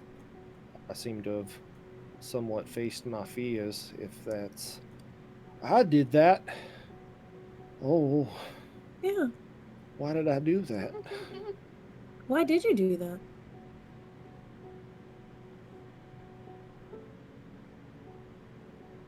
We just fought some ghosts. Oh, take a breath. Nope. Don't think about it too hard. Start breathing. Don't think about it too hard. Mm-hmm. Nope. Nope. Hey, Dial Harlan. back. Hey, Harlan, can you give me that? Can we give me that roll now? No.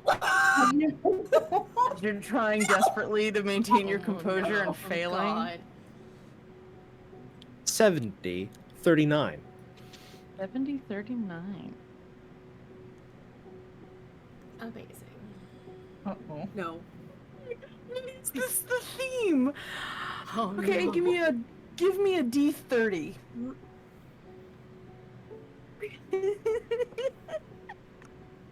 I'm so happy right now. 21.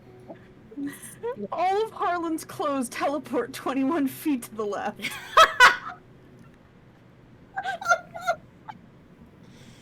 Linda.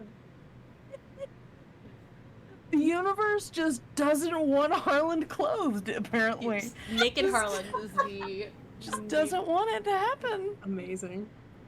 Daisy is judging you, Kyle. She's judging you so hard. She's just like, Got Must those angry you- eyes. she is. Uh-huh. If she was turned the other direction, it would be, "Don't talk to me. I'm angry." So Harlan, your little panic turns into a bit of a stomachache, which turns into a full body shiver, which turns into a it's really cold all of a sudden, and Oliette looks very shocked. I'm gonna cast dancing lights and just put 2 little lights in the front and 2 little lights in the back, like the loincloth. Isn't that just adding? Doesn't that It's like a just I'm like? just spotlight. I'm trying to like blur it out. It's bright like a torch, so it might cause a little bit of disruption. You hear Verlaine kind of muttering. Doesn't that just bring attention to the problem? Why am I staring at Holland's ass again? Why are you staring? I don't blame you. I'm 3 feet tall. You're literally in front of me. Pyro's just like, Oh my god. Pyro's like, nope, All getting Toshi fed, not turning around. I am from this point forward going to stop practicing shameless modesty. What? What's that mean? That means that I will do my best to remain clothed, but if I am not clothed and discovered in a position that I am not clothed, I will certainly own the situation. So here I am.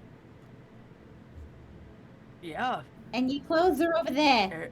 there you are. I'm gonna go get my clothes. I'm gonna get Toshi fed. Pyro just yells from up ahead. That's for the best. Yeah. Good plan. Didn't that kid eat like 30 minutes ago at Mammon's place? He had like 4 pumpkin pies. Have you ever Where is he seen putting it? a teenage boy go through a growth spurt, Chris? Let me tell you. I mean, Chris is aware, but Oliette does not understand why any Okay. living creature needs to eat this much. Yeah, I don't know. What's that thing people say? Maybe he's got like a hollow leg. Is that actually a thing? That was for drinking. Oh, Maybe both? Oliette, Verlaine kind of sidles up next to you and goes, he's not eating. Just don't make it a thing. Just give him a break. What do you mean? What are you talking about? So, sometimes when you don't have a very stable home situation, you get into habits, and sometimes those habits include storing food away from when things are bad. So I caught him kind of pocketing a bunch of it. I think he just keeps it in his bag. But it's gonna go bad in there. I mean, He'll graze on it. He'll be fine. okay. Did I assume Harlan's like 20 feet away getting dressed at this point? Yeah. You start Everyone socks first. distinctly just hand here as he bends down to get his clothes. Just Oh, not me. yeah. Just like side eye. Okay, so are you sure you're good? You haven't really been. I don't know. I mean, Doing jack shit. are you okay? Maybe.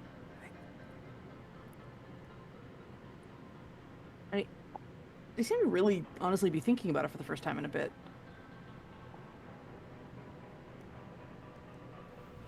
When things were bad.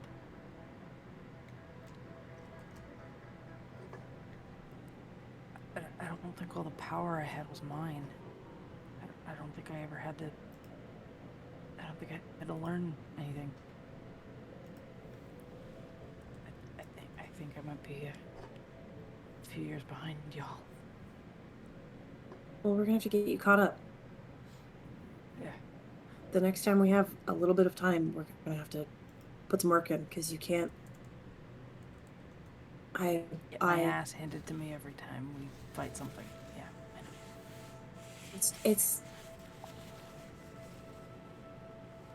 We need you to be an asset, not a liability. And I'm trying to say that with as much love as I can muster. Yeah, I can tell. I know. Okay. And I don't want to be a liability, I know.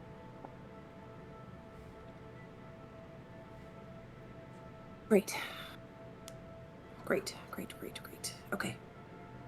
Okay, let's go. We gotta get out of this. I'm not into this. Let's go. I don't even know you seem to be into it. Just...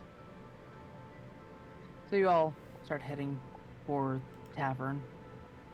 Haru and Harland, you're familiar with the place. Harland, I assume you have your clothes on again by the time that happens. And there's still a little bit of a sheen, but Ravenovi got most of it. Like a deep condition. Yeah, a little bit. Yeah, you got a bit of a shiny. Real soft. A hot oil treatment. Yeah. Haru, you got there a little bit ahead of everybody else, and you have Toshi at like a table. And the barkeep's there getting like, what do you want? And Toshi's just like, I already had pie, but there's meat pie. Technically different. You can have meat pie if you want. Different on the inside. Okay. So you want a meat pie? You said meat pie twice already. I know, but... Kind of glances between Paru and the barkeep, realizing that he's causing a bit of a... Yeah, meat pie, thank you. What kind of meat? There's more than one kind. As the rest of the group comes in. Were you gonna say something, Paru? Pearl will also have arranged for rooms. Okay. In what configuration? Harland and Olia, she assumed would want to have a room. Verlaine and the kittens, and her and Beza. Sounds good. So 3 rooms. You're gonna get. It's gonna run you. Oh yeah. Hold on. We'll look at Oliette, who actually has money. Yeah. How much? It's gonna run you like.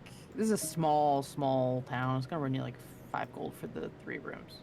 Pearl will pay the 5 For gold. 1 night, 5 gold for 3 rooms. 1 night. Yeah. 3 rooms, 5 gold total. Okay. Pearl will take care of that. Any 5 gold. chance that might include like a buffet for one, just this one, and I'm gonna towards Toshi. I might add more. Does it matter That's if I fair. don't eat? That balances out. Mm-hmm. He just gets my check. Get a meal. All right. Okay. All right. So We'll he take can it. have hers. Okay. Take it. Mhm. There you go, kid. You get 2 breakfasts. Nice. Waffles and eggs. Okay, crazy. Nickit mutters next to you, Oliet. If he bombs on the ground or something, this isn't my fault. Just for the record. No. It is duly noted in the record. It is not your fault. And so yeah. You all convene though, like at that point to talk a little bit, or do you kind of call it a night? What do you do? It's pretty late.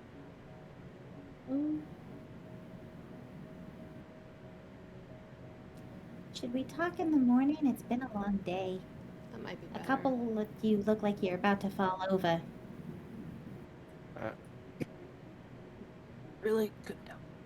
I would like to get a chance to speak with you for a minute, Verlaine, if that's okay. Yeah, sure. Tosha kind of looks. Toshi's eating. Nickit looks to Verlaine though. There's like this weird like eye contact between the two of them, where Verlaine seems to realize that Nickit's waiting on a cue, and Verlaine's like, "Just go hang with your brother." And Nickit sits next to you, Paru. Verlaine goes over to Harlan. What's the matter? Or, I don't know why I said that. Shouldn't always assume something's wrong. Well, I did just I wanted to let you know in case it's of any help, any like in case it helps with things. I did learn something while we were in the book. Okay. That I hope if we encounter a situation like we did on the beach,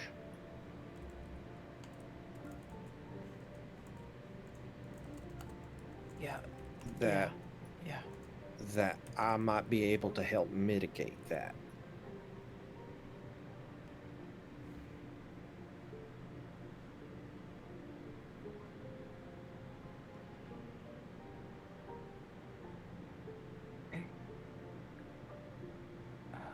Okay. Yeah.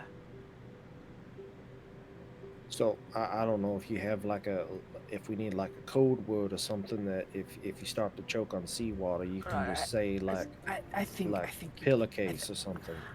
I think you're probably gonna be able to tell.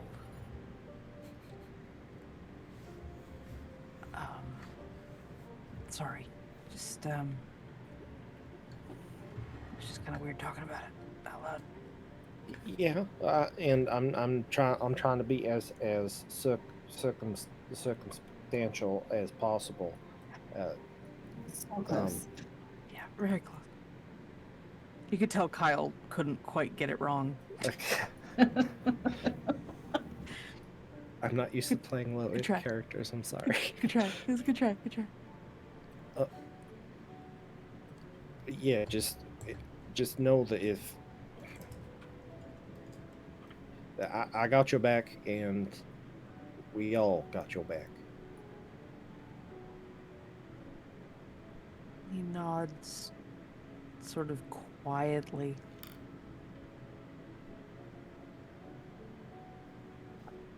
Thank you, Garland. Yep.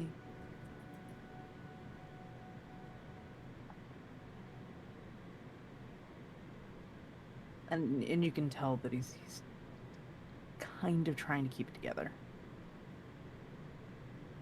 Good game. And Harlan smacks their butt. Amazing. Give me a strength check. Oh no. Harlan's not strong. Yeah, but it seemed like he was just sort of recklessly doing that. Uh, Nat 20. Please Oh, tell me God. it's nat 20. it's a 19. 19. Oh, Yeah. So you do that, and you just see him stiffen, like,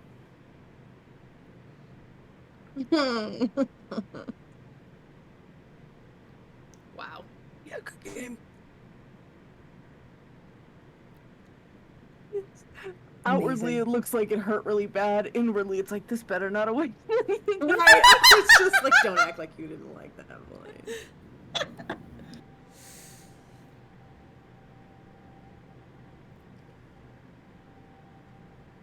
Well then, we should rest, I guess.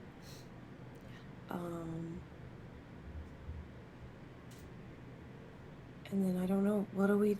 We should at least figure out what we want to do tomorrow. Like, what's the next stop? We're looking for this. We were looking for this pumpkin, but we didn't. I don't know if we even found what we're looking for. I mean, Parra, what else do we? Where are we going? What's the next clue? I don't know. Let's I'll meditate on it and see if the Baba Yaga has anything, but let's talk about it over breakfast, maybe. On the part of, having, my people do have ties to the Feywild. Maybe that's why we were supposed to come. Maybe. Yeah, Harlan. Can I have a D10? It's a new scene.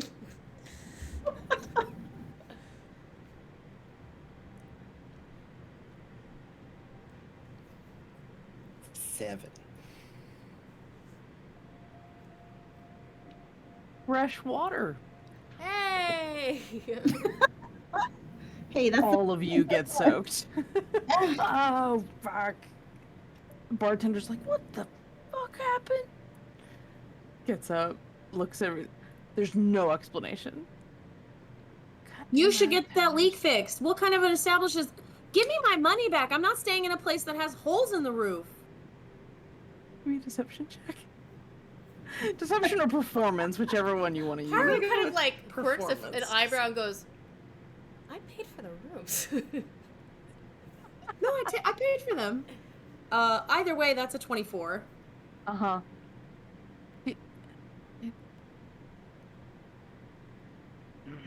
And he walks off. It looks like he goes upstairs to go check on whatever leak you're claiming is there. Oh, Harlan will grab a water pitcher while he's upstairs and just grab the top of the water pitcher, and the top of the water pitcher disappears, and he goes and throws it onto the roof of the bar.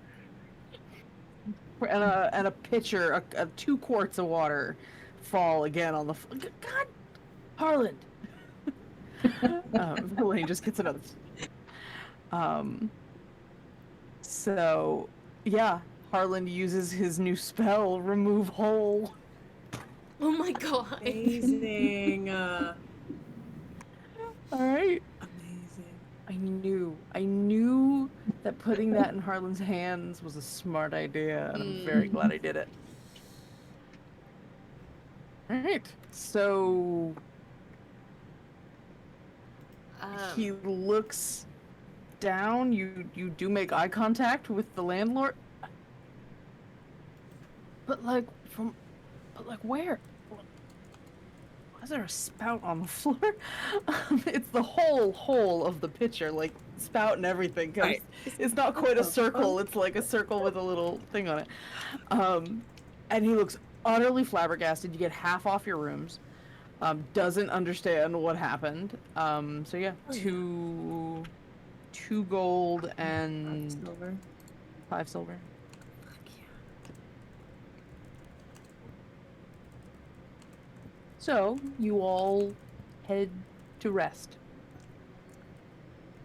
I think the main, I mean, please correct me if I'm wrong. I feel like the main thing here is Paru potentially trying to commune. Yeah. Haru's gonna just she's gonna catch Verlaine really quickly, and just be like,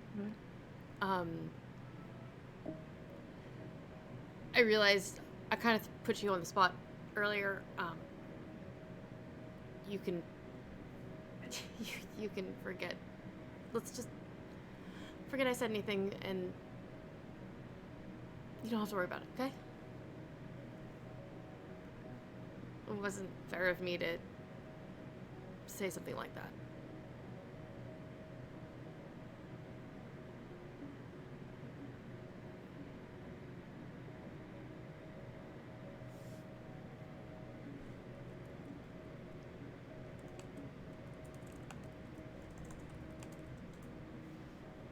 Hey.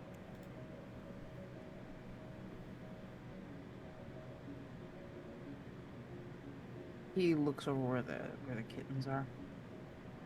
And just hold on a second, okay? Just 1 second. And he goes over to talk to them, and it looks like he's just kind of saying, "I'll be back. Just go to bed." You do hear like, just don't eat in the bed again. Like there's crumbs everywhere, dude. Like just come here, right? Fine.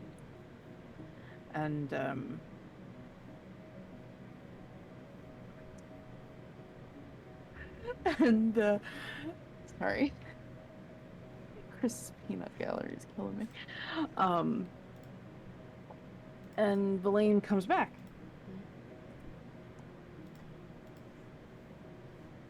Get a drink with me. Come on. Oh, okay. And you both head downstairs. Things get a little quiet. Well, actually, things probably get a little louder. It occurs to me now that it's not really that late. You guys are probably tired, but Yeah. but I mean, you started fighting the Pumpkin at sundown, Yeah. and then Yes. within 20 to 30 minutes, you were fighting the ghosts. So, well, no, you had an hour. It's only been a couple hours since the pumpkin fight.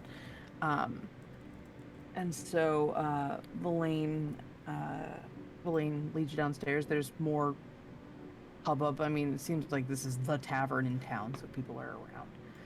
And he finds a quiet corner, grabs a couple drinks, and sits with you kind of at this corner booth. And you're across from each other, and there's a little bit of an awkward silence for a bit.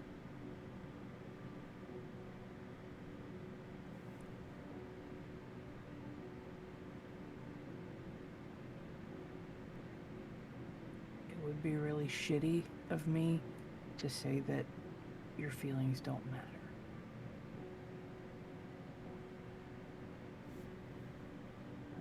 Fine. So I'm not saying that. I'm sorry if I hurt your feelings before. It's okay. I know you didn't mean to. Yeah, but I'm pretty good at sticking my foot in my mouth, so.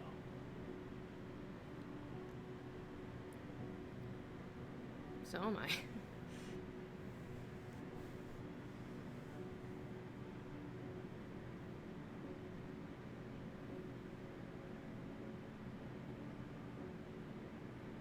Did surprise me. You saying what you said. Yeah.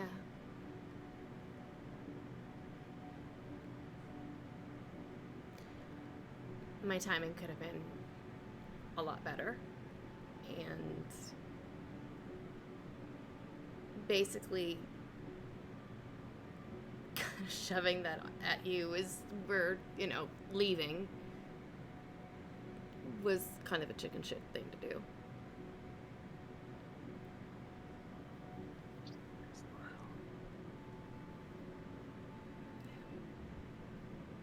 Just because I got to sit with what I said for 2 weeks didn't mean you did, and that's not fair.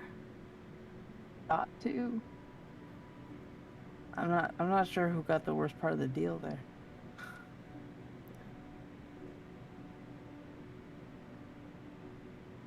Well, I mean, to be honest, I've known how I've felt for a lot longer than 2 weeks, so I guess it doesn't really matter. Okay. That shouldn't... I'm not saying that to, No, it was just... I didn't know. Like I said, bit of a numbskull. And also, the whole being...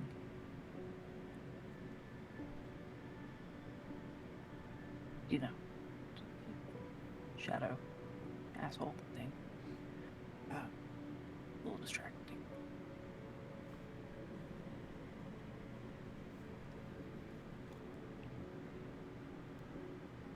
Bro, I'm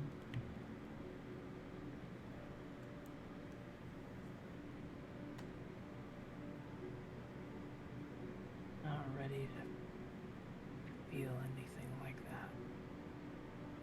I know.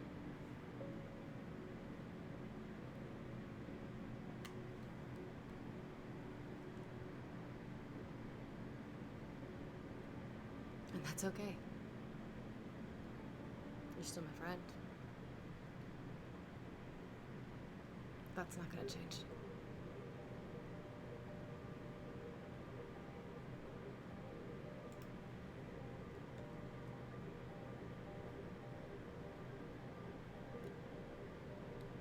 I don't know, I still feel like I kind of just kicked you in the shins, though.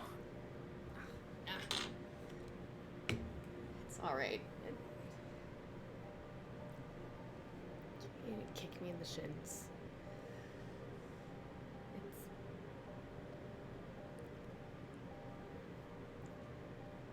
I knew saying anything was a risk. But I felt like if I didn't, then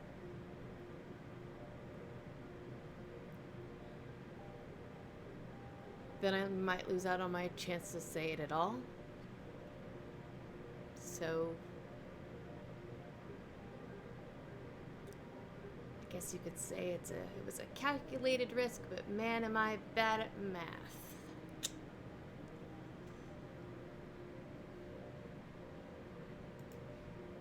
Sorry, that wasn't funny. Well, you're a hell of a lot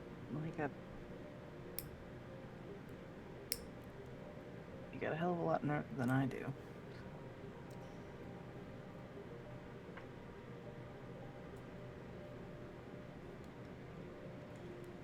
I couldn't quite hear what you said. You've got a hell of a lot more nerve than I do. I didn't mean to make you feel like you.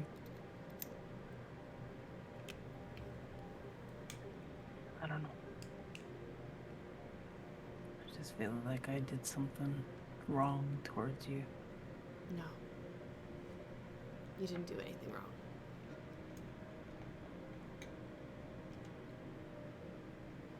Not He telling reaches me how over. you felt would have He been reach- wrong.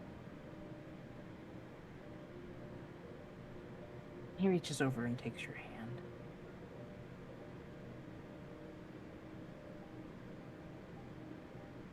You're my best friend. You're mine too. I'm not giving that up for anything.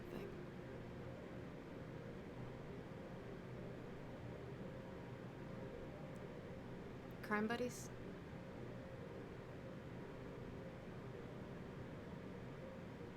Yeah.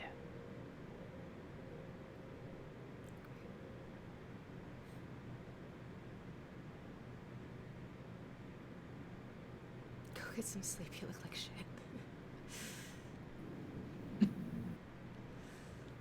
sure I'm not any better. Check a mirror, short stack. Yeah.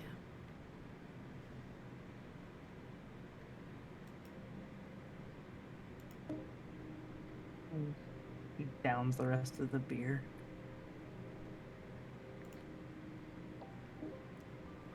She drinks hers a little slower. He Kinda waits. finishes up. And we'll walk back upstairs with him.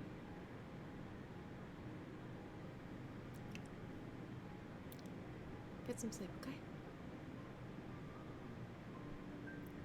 See you in the morning. See you in the morning.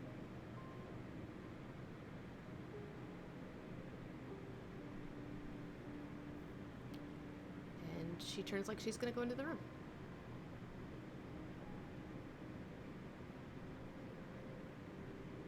He just kind of stands there with his hands in his pockets and waits for the door to close. She closes the door behind her.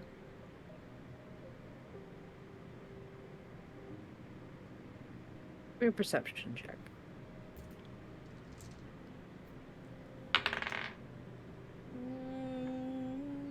26.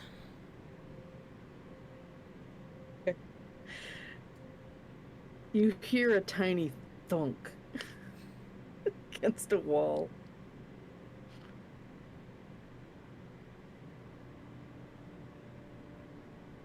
And then footsteps. You hear a door.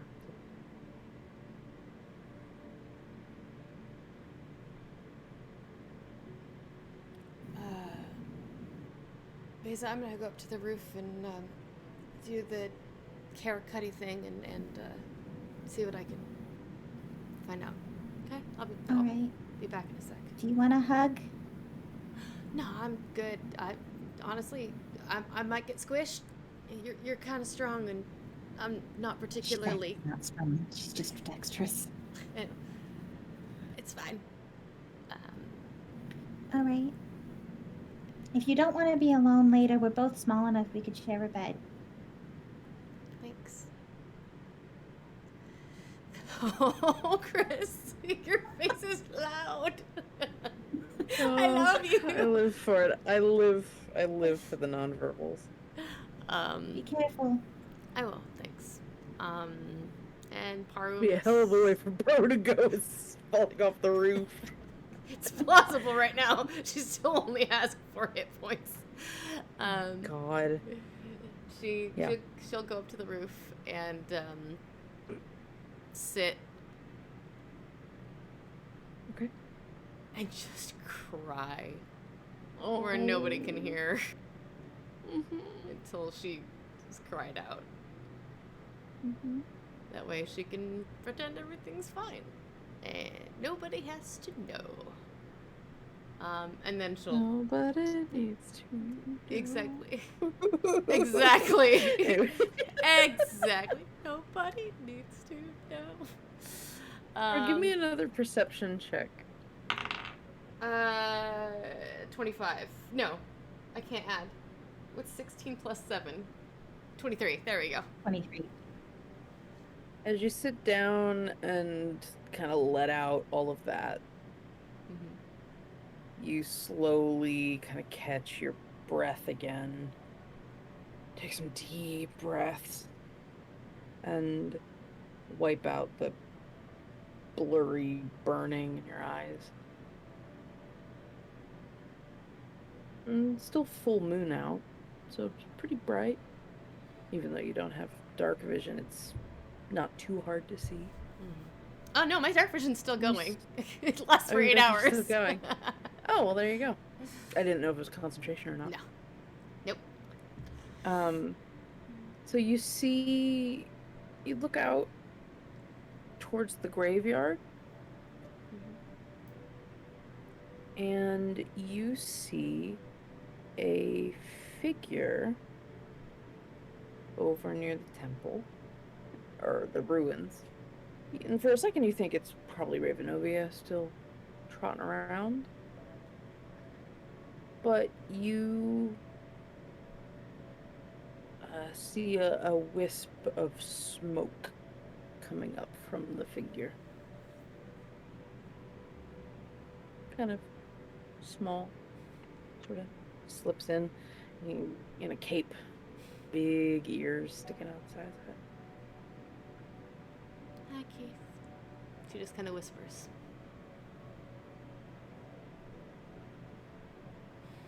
Yeah, you see Keith's silhouette wandering into the cemetery.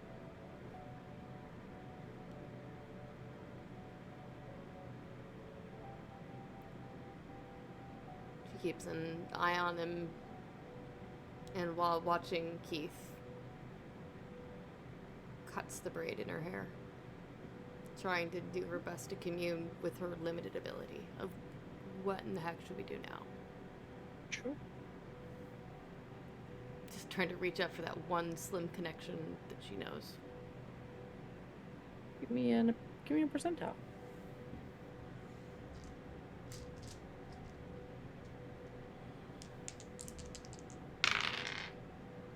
Seven. 7? Mm-hmm. All right. You watch Keith a little bit longer. You see him start heading towards the circle. And he stops at it. He's looking down at it. You just see his back. It's just like you see a little kid in the distance. You don't really see any detail. He's standing there for a while. And the smoke kind of billowing up. It doesn't seem like he's smoking. It seems like he might just have the pipe. Mm-hmm. And you watch the smoke a little bit, and there's something about it, just kind of in your mind's eye, you're thinking back to being with Keith in his little, like, tree house. Mm-hmm. Tree root house, I guess. And that little wisp of smoke coming up. And there's a little... It's like a little daydream you find yourself slipping into as you're thinking about that moment. That little aha of finding out that he also had a propensity for building something out of clay and having it communicate back in that way. And this little daydream is mostly about the smoke. It's weird. Watching it kind of billow out of the pipe, and it kind of looked like cloud or fog. And there's little... You kind of find yourself sort of daydreaming a bit at... as if you were looking at clouds in the sky trying to make shapes. Kind of what some of the shapes look like in the smoke. And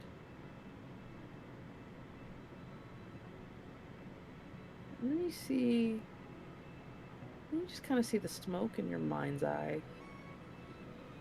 You see this curling cumulus cloud.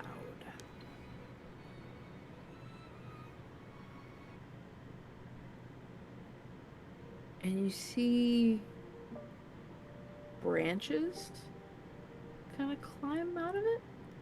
In your brain, at first you're like, well, it's not cloud, it's not that. It's like legitimately branches sort of growing out of the bottom, or out of the top of the cloud that you're seeing. And the branches grow taller. They twist together into a trunk. massive tree trunk, and then they twist and knot, get taller, and then more branches kind of break off of the central trunk, creating this huge, intricate tree surrounded at the base by all of this cloud and fog. Even a little wisp of cloud kind of starts circling, snaking its way up the trunk, up into the green leaves. At the top, these massive, beautiful, vibrant leaves.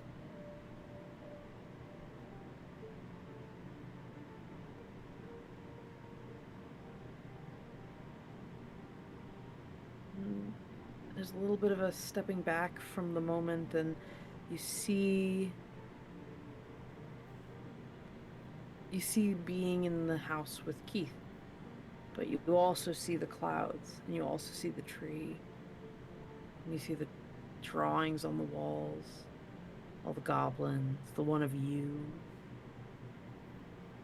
and the house with the legs. And you hadn't noticed that there was a drawing on the wall of a tree in the clouds. Maybe there wasn't. Maybe you just didn't notice at the time. Tree in the clouds. Can't hear you, Tess. Oh, she goes that. Tree in the clouds.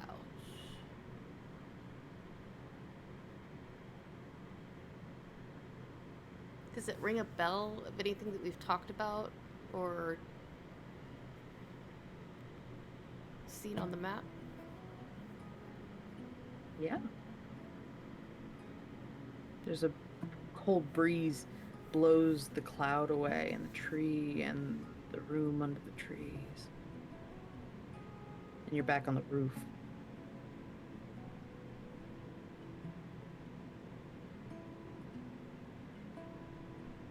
Yeah. There's definitely a tree like that on the map.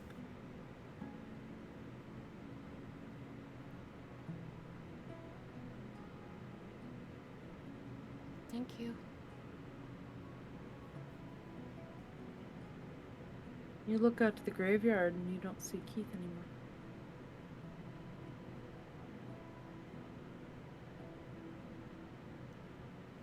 Good night, Keith. My name is Keith. Jesus. He's right behind you on the roof. Keith, you scared me. Scared Button, too. Keith scared Dave. You see Keith like fucking like a kindergarten Batman on the roof. I am Keith. My name is Keith. But no, he's just sitting there with his feet up. He's like hugging his legs.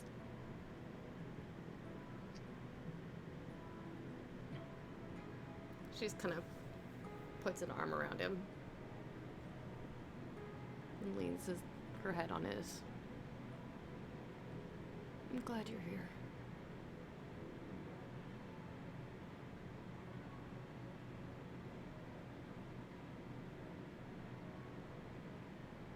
Tree in the clouds, huh?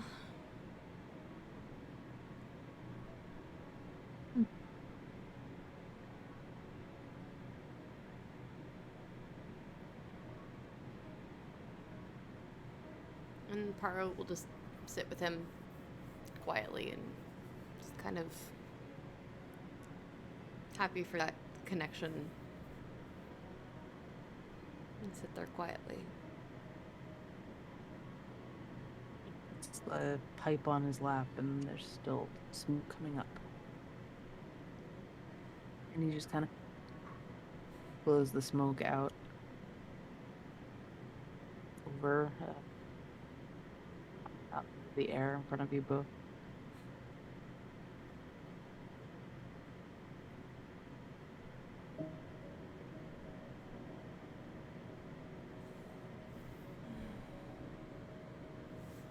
I liked the pumpkin patch. It's a good pumpkin? Name is Keith. He reaches out. You don't know where he was keeping it, under his coat, and he pulls out his beautiful pumpkin. He rests his head on the ground. That's it.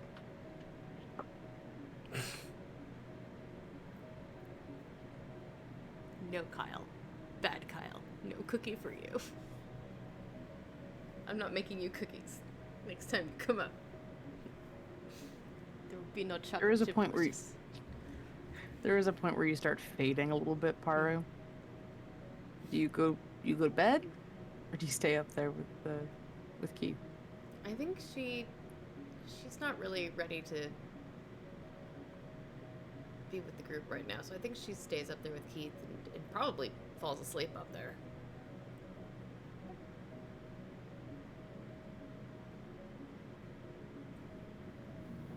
At some point, if you don't come back, Beza would go looking for you. But if she sees you asleep in a safe location where you're not going to roll off the roof, she'd leave you alone. You find Paru asleep by herself on the roof.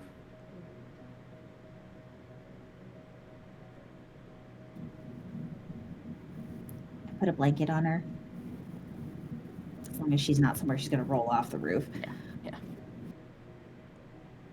Yeah, she seems okay. I put a blanket on her and I go back down.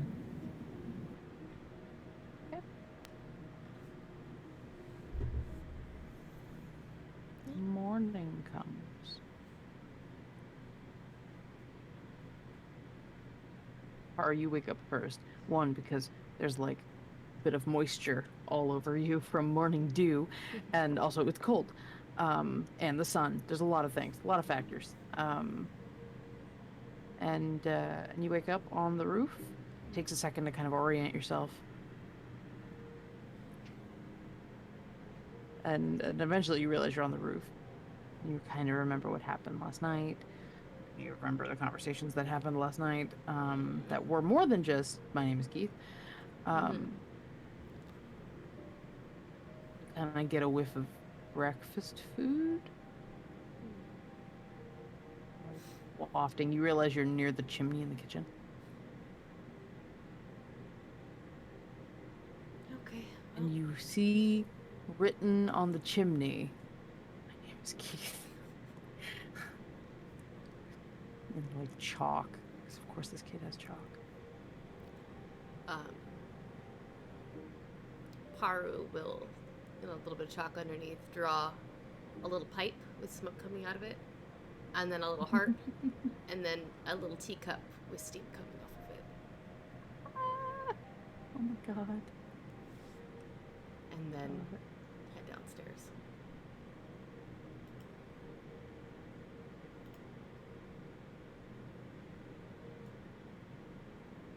As you all gather for breakfast,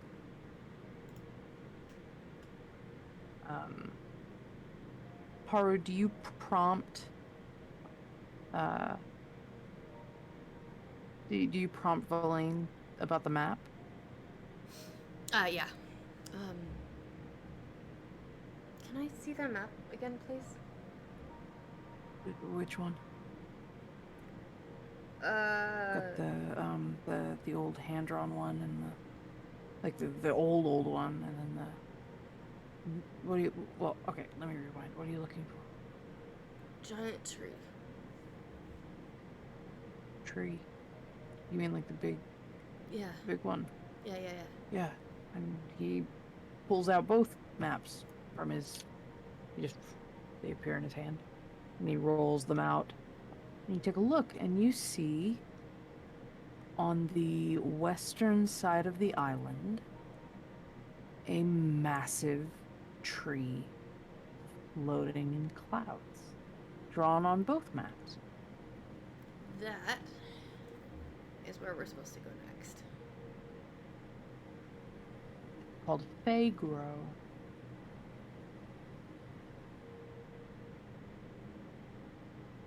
At least A bit of a hike. that's what the Baba Yaga says. But that is where we're supposed to go next. Oh, well. That's as good a point as any. Agreed. Better, I would imagine. Oh, real quick. Mhm. Before I went to bed last night, Yeah. I probably would have, I would have cast sending Okay. to Uncle Eb.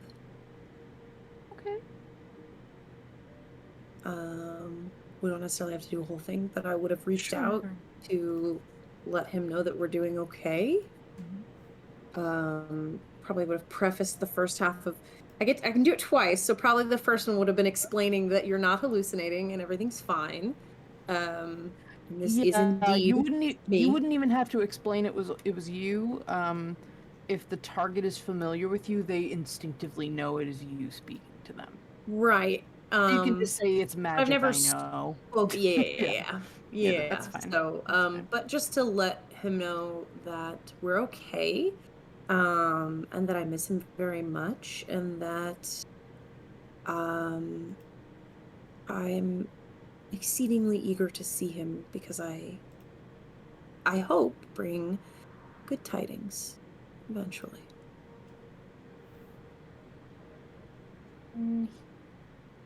He says something to the effect. We won't worry about the word count right now, but he says something to the effect of,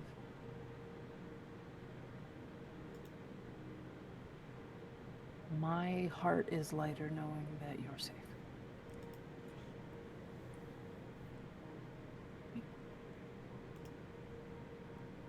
And I hope to see you soon.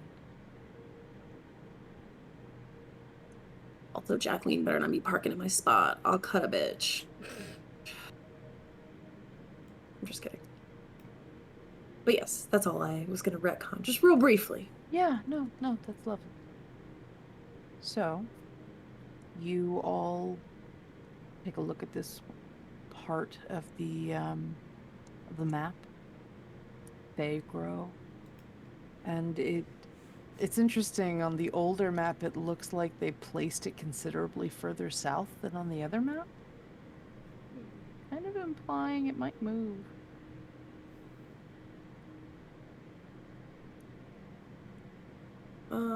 So... Well, actually, I should ask. Are we all looking at this map, or is it just Parter and It's on the Blaine? table. Oh, okay. Oh, I mean, I assume. Yeah, I wouldn't. Is that okay? Yeah, absolutely. Then yeah, it's rolled out on the table. So, listen, I am no cartographer, but am I to understand that this place that we're going is in the sky? I think so. Maybe. Or it's obscured by fog, the ground of it, perhaps. I'm not sure if it's floating or not. When I was seeing it, I couldn't tell if it was clouds or fog on the ground. And then the tree sprouted from that, so... Or maybe it's just really, really, really high up. Ah! Mm-hmm. That doesn't explain why it's in two different spots, though. Yeah. Still move. Maybe it just doesn't fly. Maybe it floats. I don't know how to fly. I don't know about all y'all. I'm pretty heavy. I just sink. We have done weirder things. I know about I will this. dramatically let my wings, my bat-like wings, flutter a bit in indignation, but I will not respond.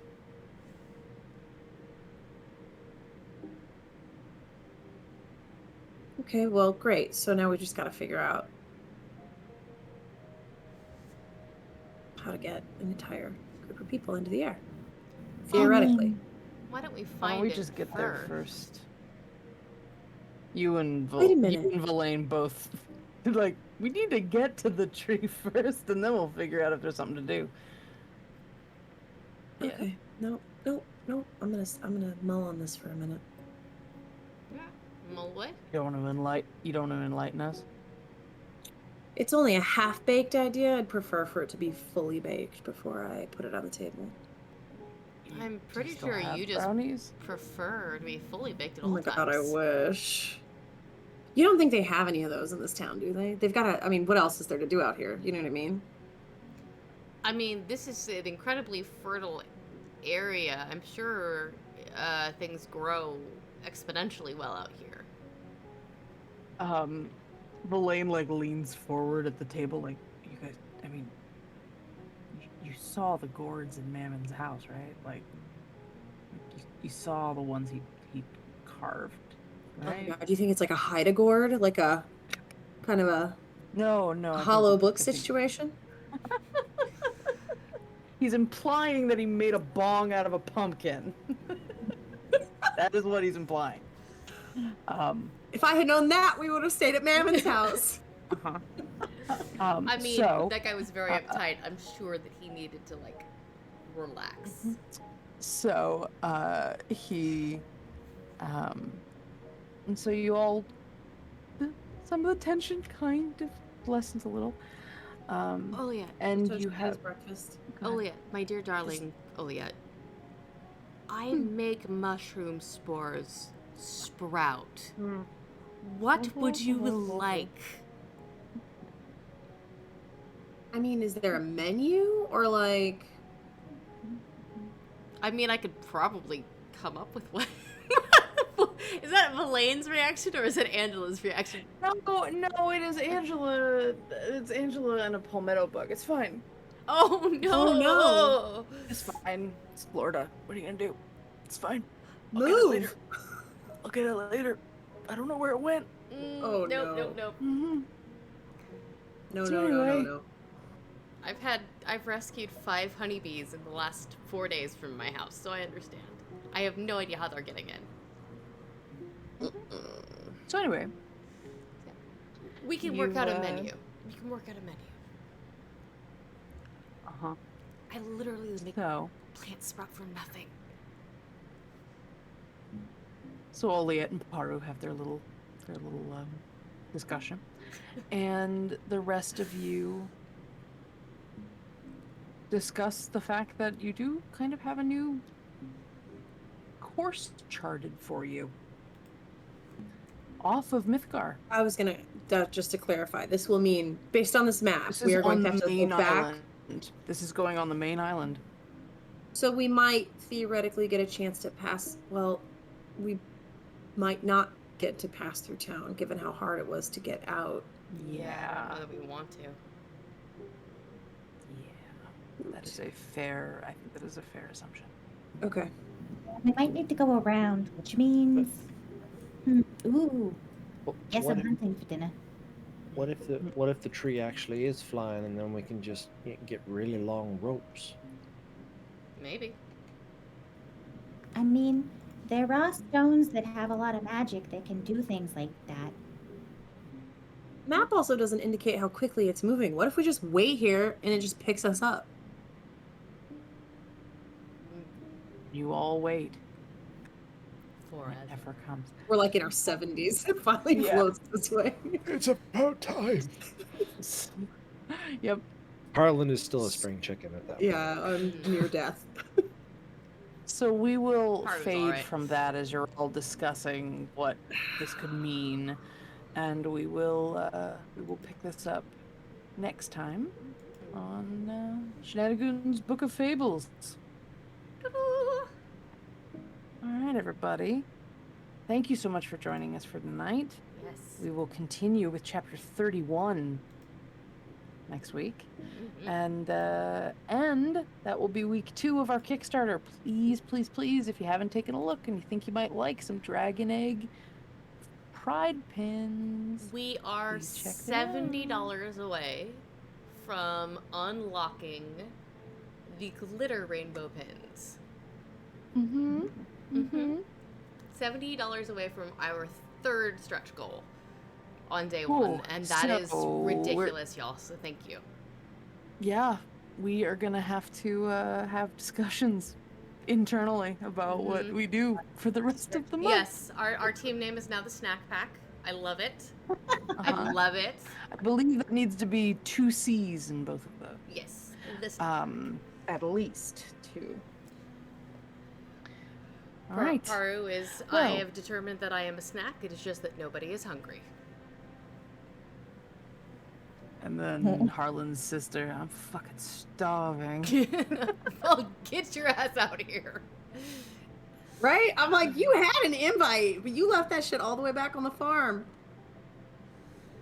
Somebody has sending. Oh, that's- Oh, Anyway. I don't.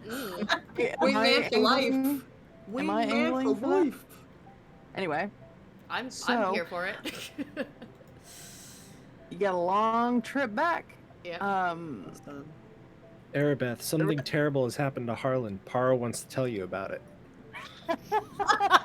Meet me outside the city. Come with me. She leaves the walls. You just have a picnic basket waiting. She would be so mad at me. She'd be like, what the fuck? Have a job. Anyway, so everybody, thank you so much for joining us tonight. We are absolutely grateful. Thank you, Mitch, for the Oh no. not the yawn. No, thank you so much, Mitch, for the wheel of causality tonight. Oh, God. And everybody, please have a safe rest of your evening. Have a wonderful rest of your week. We will see you here next Tuesday. I am going to be running on Monday, Discover RPG. And then when is the first session of Omens Rising? Omens Rising will start this Saturday, June 5th at 5 o'clock. And for those who are interested in a little bit about the flavor of the world, let's see here. So the Pumpkin spice.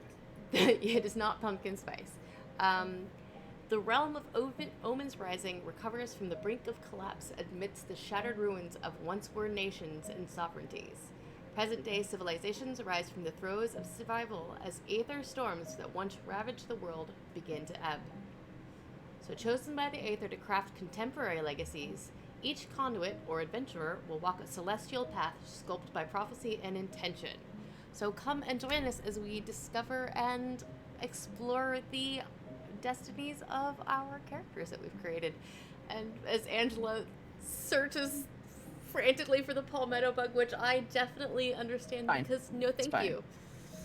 I I'm had to gonna look up what assume a it's a palmetto palmetto bug. bug because I don't want the alternative. Yeah, no, I seriously. don't want. I don't want that No. to be not a palmetto bug. Yeah, absolutely. So anyway, did you just look it up or did you see how I've big? never heard of it, and I just looked it up, and I want to die. I want to die. I looked it up because that Am is I my wrong? Aren't they basically just cockroaches? Yeah, they Really big? are. Yeah, that is like my But nightmare. they're the come to Florida life. kind, so they're terrifying. They're huge. They're all Anyway. terrifying. They are like moths and cockroaches. I'm out. Moths are great. Anyway, we can argue about that. It's fine. Anyway, let's end on a happy note. We are so excited to be making the pins. Yes. I'm very, very excited to have you all coming along with us on that for this month. Happy Pride, everybody. Be safe. Have a good night, and we will see you soon. Please, please, please be good to each other. And to be continued, Chapter 31. Good night.